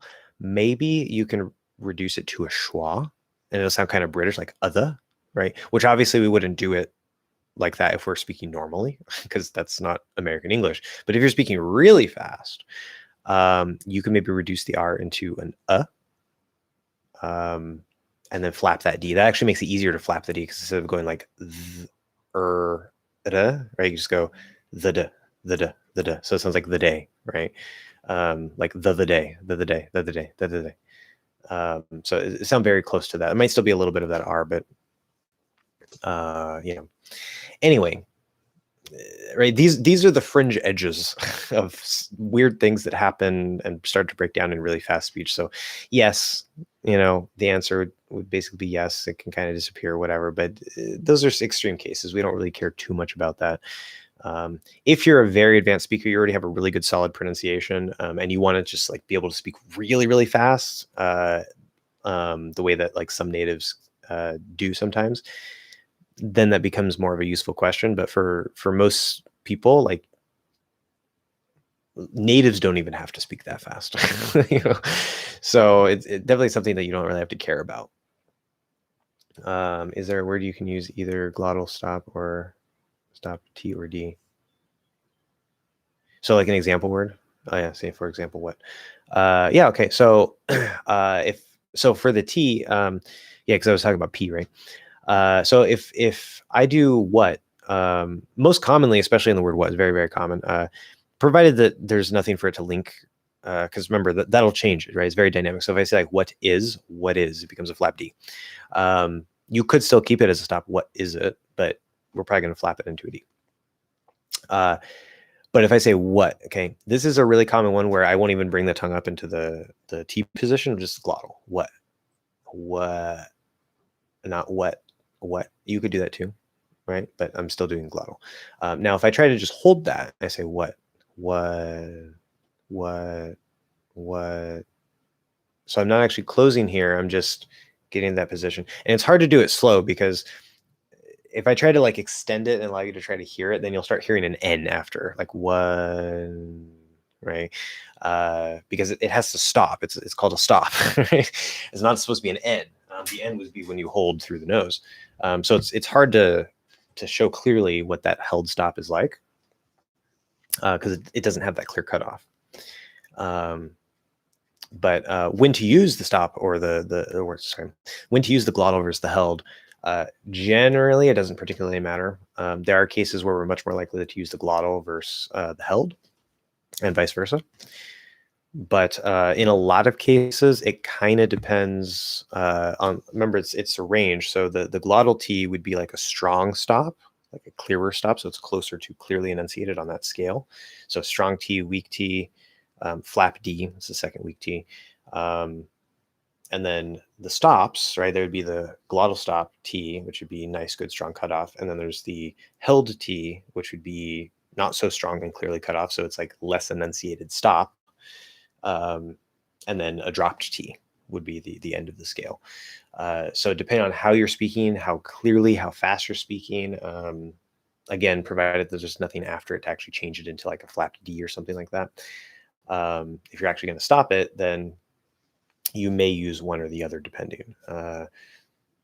So it's dynamic. In most cases, there are some cases, I can't think of examples on the top of my head, but there are some cases, like say for example in mountain, you could use a held stop, say like mountain.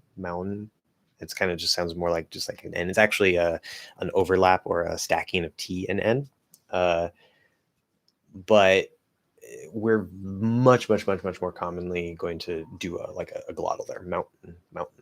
So yeah, British do a glottal. So British does is a British English. You use British for shorthand, British English. British does a glottal stop, or sorry, glottal T between. Unless you mean British people, then British people do. Yeah, a glottal T between vowels, where Americans do flap T, like water. It is funny enough, I've learned to do it. Well, actually, that depends on the British dialect. In received pronunciation, which I'm not an expert on British pronunciation or British dialects, but I'm pretty sure in received pronunciation, right? So when they say things like water, it's a normal T. They say water, water. But there is, for example, I think in Cockney, there's some British dialects where they actually use the glottal T in different places compared to both American and received pronunciation, the proper British. And they'll say like water. You want some water? Water, right? So yes, there are British dialects that do that. Yes, and it just, to us, it just sounds British.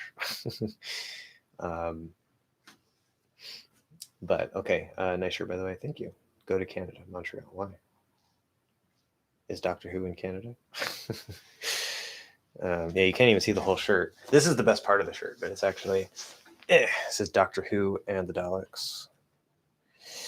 But I like it because it's the Daleks. I have another shirt that you've probably seen. It has a Dalek and it says "Save the Daleks." If you don't know what a Dalek is, then you need to get a life and go watch Doctor Who. I'm just kidding. No, but seriously, get a life and go watch Doctor Who. Doctor Who is literally like, if there is one single best show in the history of television, and I'm including anime here, which makes it a really tough choice, but I would probably pick Doctor Who. So yeah, best show ever. Moving on, loving the snowed in fantasy. I immediately envisioned a nice cozy wooden cabin somewhere in the mountains in the firecracker. Exactly. That's exactly what I'm imagining. Yes. It's a nice cabin. I got everything I need, right? Stocked up on food, got a nice fireplace, open the door, there's all this snow, and I have water damaged floors, but that's okay.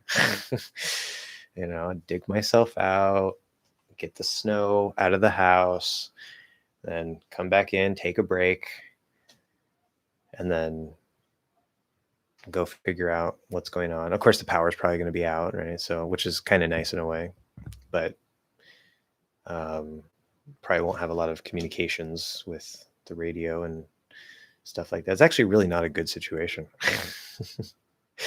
but it would be cool. It would be cool. As long as I don't die. How do you pronounce then and there and then? Well, usually it's going to be then and there much more commonly, but there and then does exist also in that order. That's a good question. So and we know can reduce all the way to n. And the fastest way that we're going to do this, which also can happen in normal speed speech, then. And so you can kind of just like release that end just a tiny bit, get like a baby little schwa. Like it's not even a schwa, it's just like a little release of the end and then back into the end. Then. So you're not holding it. It's not then like you have to actually release it and then go back in, but you don't have to release all the way like then and or then none or whatever like that. It's just then just tiny. Then and there. And then we're going from the N in and, which would drop the D on and we do a dental D for there. Makes it even easier. Then in there. So when you release that first end, the first end is going to be up here, which can you then in there. You could actually, it's actually a little difficult, but you could do then in there. Just have it all here, be dental, because you could do a dental N also. But to me, it actually feels a little more natural and easier to do. Like I can still do the dental here for then in there. Then in there. So you kind of just go there and then back, which it's weird that feels easier because it should just be all one position is easier, but I don't know. Then in there. Then there. Yeah. And you can slide into it instead of like releasing. You can kind of slide then in there. Anyway, whatever. What was the other one? Oh yeah, there and then. That's going to be a little different, right? It's just going to be there and. So you actually don't have to have any sound. You can just go straight from the to the N. There, and it's normal N. Or if you're going there there and then, there and then. So you can go straight into that dental D, like there and then, there and then, there and then, there and then. And if you go into say it, there and then, you can get an it in it. If you do a schwa, there and then, there and then. Nice small schwa, not like a full, like right? But you're basically just transitioning between, and there doesn't really have to be anything in between. But if a little bit of small sound gets in between, that's okay. Moving on. Okay, we're at over 3 hours. We're going to have to finish this up now. So I'm going to answer the remaining questions. No more questions. No more questions. We're done. Can Doctor Who be Dr. Manhattan, though? Yeah. He has a time machine. You can't beat a time machine. Although I don't know, did Dr. Manhattan ever go back in time? Maybe. I don't know. I'm not a big fan of Watchmen. Which I know sounds crazy. It's cool, but I don't care.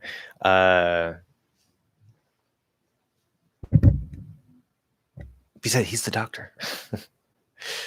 I mean, he beat the Daleks. Like, well, I guess I can't say. I guess we can't say he completely beat it.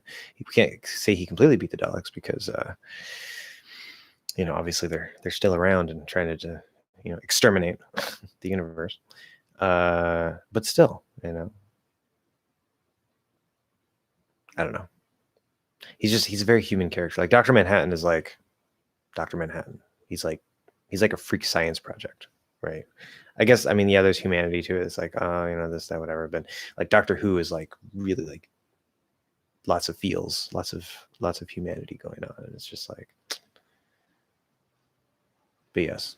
In fact, what I would expect is, oh my God, I can't even think of it right now. Why can't I think of it? Oh, this is embarrassing. The little thingy with the where it's like, oh, sonic screwdriver. That's it. Because it's so stupid because we don't use the term spanner, and I was like, it's a spanner. I was like, because I'm thinking British, Doctor Who, British spanner. I was like, it's not a spanner. Why do they call it a spanner? It's a screwdriver, sonic screwdriver. My brain didn't work there for a second. Yeah, so the sonic screwdriver. He'll just use that on Dr. Manhattan, and Dr. Manhattan will just like blow up. There you go. Yeah, because that's how sonic screwdrivers work. Never leave home without one. Anyway, can and be reduced to both n and un? Yes. And has a whole range of reduction. The first step in the reduction is to drop the D. We won't always do that, but very commonly, like almost all the time, there's no D. Again, if you're clearly enunciating, we'll probably throw the D in there, but in normal speech, D is almost never there. The second step, so we have the a part, an. Okay, so and can sound just like an, the article, right? If you drop the D. Then the a part could reduce to I. It can reduce to e. It can reduce to most commonly, you'll probably hear it reduced to or to I. A really small right? These are reduced sounds. We don't want a nice clear version of it because it's not enunciated. Or and can reduce all the way down just to the N sound. And that kind of depends on what's going on with the sounds around it. Like if there's a vowel sound before it, we're probably going to, like if I say saw and, well, son. And you can kind of go from to n, but I kind of want to add a little bit of like an a to that, like saw in instead of son. But in fast speech, it doesn't matter. So whatever. It can reduce to all the way down to just n. Can with that really be pronounced as with that stop T into TH sound dental stop? Okay. I remember you saying it could be pronounced that way because it's a very common word pair. Yeah, I think I made a short on that. Yeah, with that. What you're actually doing there, so yeah, technically, I think maybe the best way to describe it, because there's a couple different ways you can look at it, and it's kind of semantics, but I think maybe the best way to look at that is you're kind of saying we, right? You go into that position for that dental T or D, and that's where you stop it. But because the TH is voiced, it actually might kind of seem a little bit more like a stop to D. It really doesn't matter. You can look at a stop T or stop D, but and then we push out that dental D, right? Stop, or not stop that, with that. So however you look at it, it doesn't particularly matter. But doing that is perfectly fine. Yes. Do you have to do it that way? No. Is it a common thing that exists? Yes. Do we always do it that way? No. Sometimes we'll say with that, with that, with that. And you just keep that th going. One is voiceless, the other one is voiced. Or with, we can actually use both ths. It doesn't matter. So you can say with that, with that. However it comes out is how it comes out. There's no right answer there. Any of those could happen. But yes, you can pronounce it that way. There's no problem. Would you pronounce the final syllable of... Guys, stop with the questions. Stop it. Would you pronounce the final syllable of these words the same or not? Okay, elephantine, which I'm not even completely sure about how to say that word, but elephantine, labyrinthine, saccharine, probably serpentine, turpentine, not turpentine. Although I think you can say turpentine. Some people say it that way. I say turpentine. And then margarine, not margarine, margarine, margarine. That's actually stressed on the first, margarine. So just because it ends with ine doesn't mean it's going to use the same sound or the same stress pattern. So yeah, most of those would probably be pronounced the same on the last syllable, except those last two. Especially that last one, for sure. Dr. Manhattan saved the whole humanity, though Dr. Manhattan wins. What do you mean? Doctor Who has saved all of humanity countless times. Besides, not only saving humanity, he's saved like the universe. He's the man who is preventing the Daleks from exterminating all life. If there were no Doctor Who, the Daleks would have already destroyed all of life in the universe. Come on. I want to see Dr. Manhattan do that. Like, sure, maybe he could stop the Daleks, but the Daleks don't exist in his universe, so Doctor Who wins. Okay, no. And besides, I'm not a Whovian, right? We call Whovian somebody who's like a Doctor Who fan. I'm actually, which I am a Whovian, but I like to joke that I'm not a Whovian. I'm a Dalekian. I actually root for the Daleks. I want them to exterminate all life, and it's just in the way.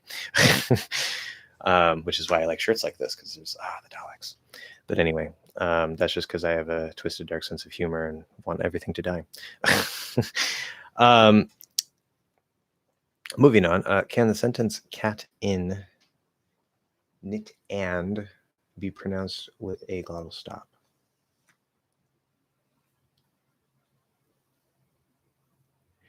It can be, yes. Would likely be.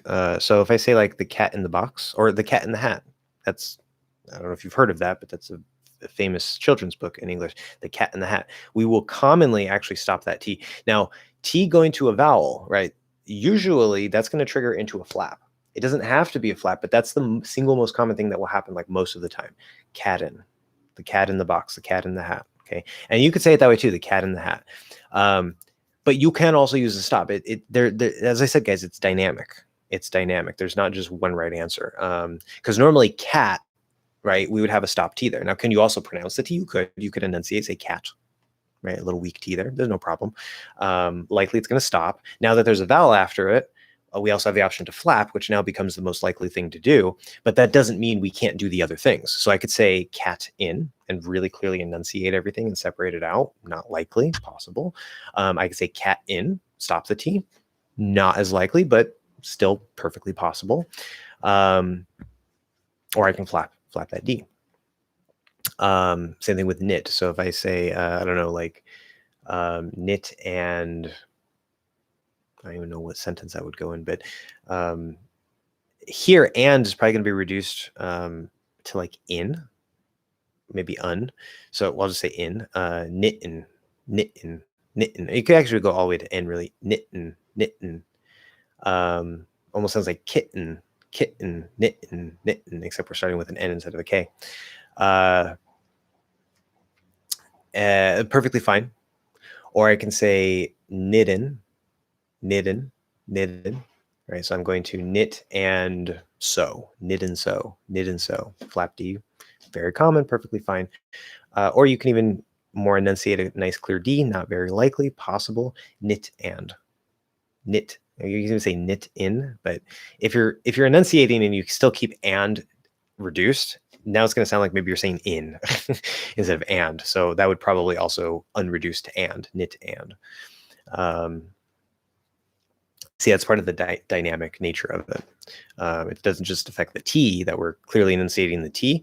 It's also going to mean that we're not reducing and, seeing that everything goes together. So thank you for an amazing live. In my opinion, the mic worked well throughout the whole thing, didn't it? And take it easy on the soda. Yeah, this is literally like my first soda in like 2 weeks. So like I'm pretty much like almost completely off of caffeine, which is fantastic. I have a lot more energy, sleeping better, although still need to work on that, on the sleeping part.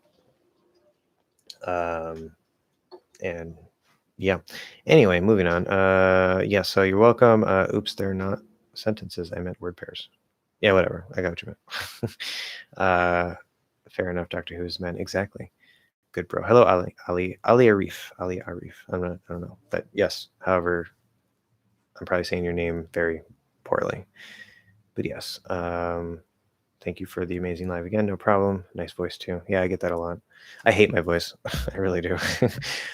Moving on. We're done. We're done. So thank you, everybody. We're at almost 3.5 hours, and I have to go now. So I will see you guys next time. Thanks again for all the support. Make sure to become a member if you want to directly support the channel by clicking that join button. You don't have to, but it would help, especially because I'm trying to get an editor. As soon as I can get an editor, things will be a lot easier and probably be able to do more content. But that depends on how much I can pay the editor, of course. So yes, you're welcome, Finn. Anything else today? I think we're good. I feel like there's something I wanted to tell you guys today, and I can't even remember what it was. But whatever. New lesson should be coming out probably tomorrow. I wanted to get it out today, but that's probably not going to happen. So I'm really going to try to get it out tomorrow. It'll be about the full range of the TH. I'm working on that vowel masterclass, but I need to record a couple more parts for that, and that's a really big lesson. So that will hopefully maybe come sometime next week. So there will be a new lesson coming soon, but yeah, I'm working on things. Join the army. Yeah, exactly. Sometime I heard people say with would or could have with past tense instead of past participle.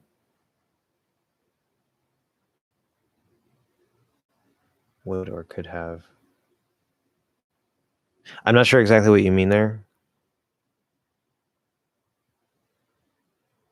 Oh, I see. So like instead of would have gone, like would have went. That is something that exists. We are out of time, unfortunately. You got here a little late, and I do have to go. If you can come to the next live, we can talk more about that. That's actually a very, very good observation, and I have some things to say about that. But that does happen. Yes, that is something that natives do, and we can talk more about that next time. Uneducated native speakers say would have went. I wouldn't necessarily say it's just uneducated. As I said, I have some things to say about that. We can talk about that next time. So come back for that. Now you have something to look forward to. I apologize, Ali, that I'm out of time today, but if you can come next time, maybe a little bit earlier. We're always doing this about the same time, but this is around the time I end, so it'd have to be a little earlier, and we'll talk about it.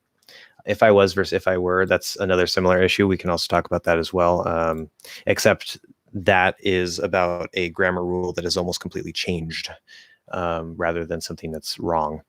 We can talk about it next time, please. Yes. Okay. Anyway, Rodrigo is here. He got his word in. You're welcome, Rodrigo. Glad you got your comment in.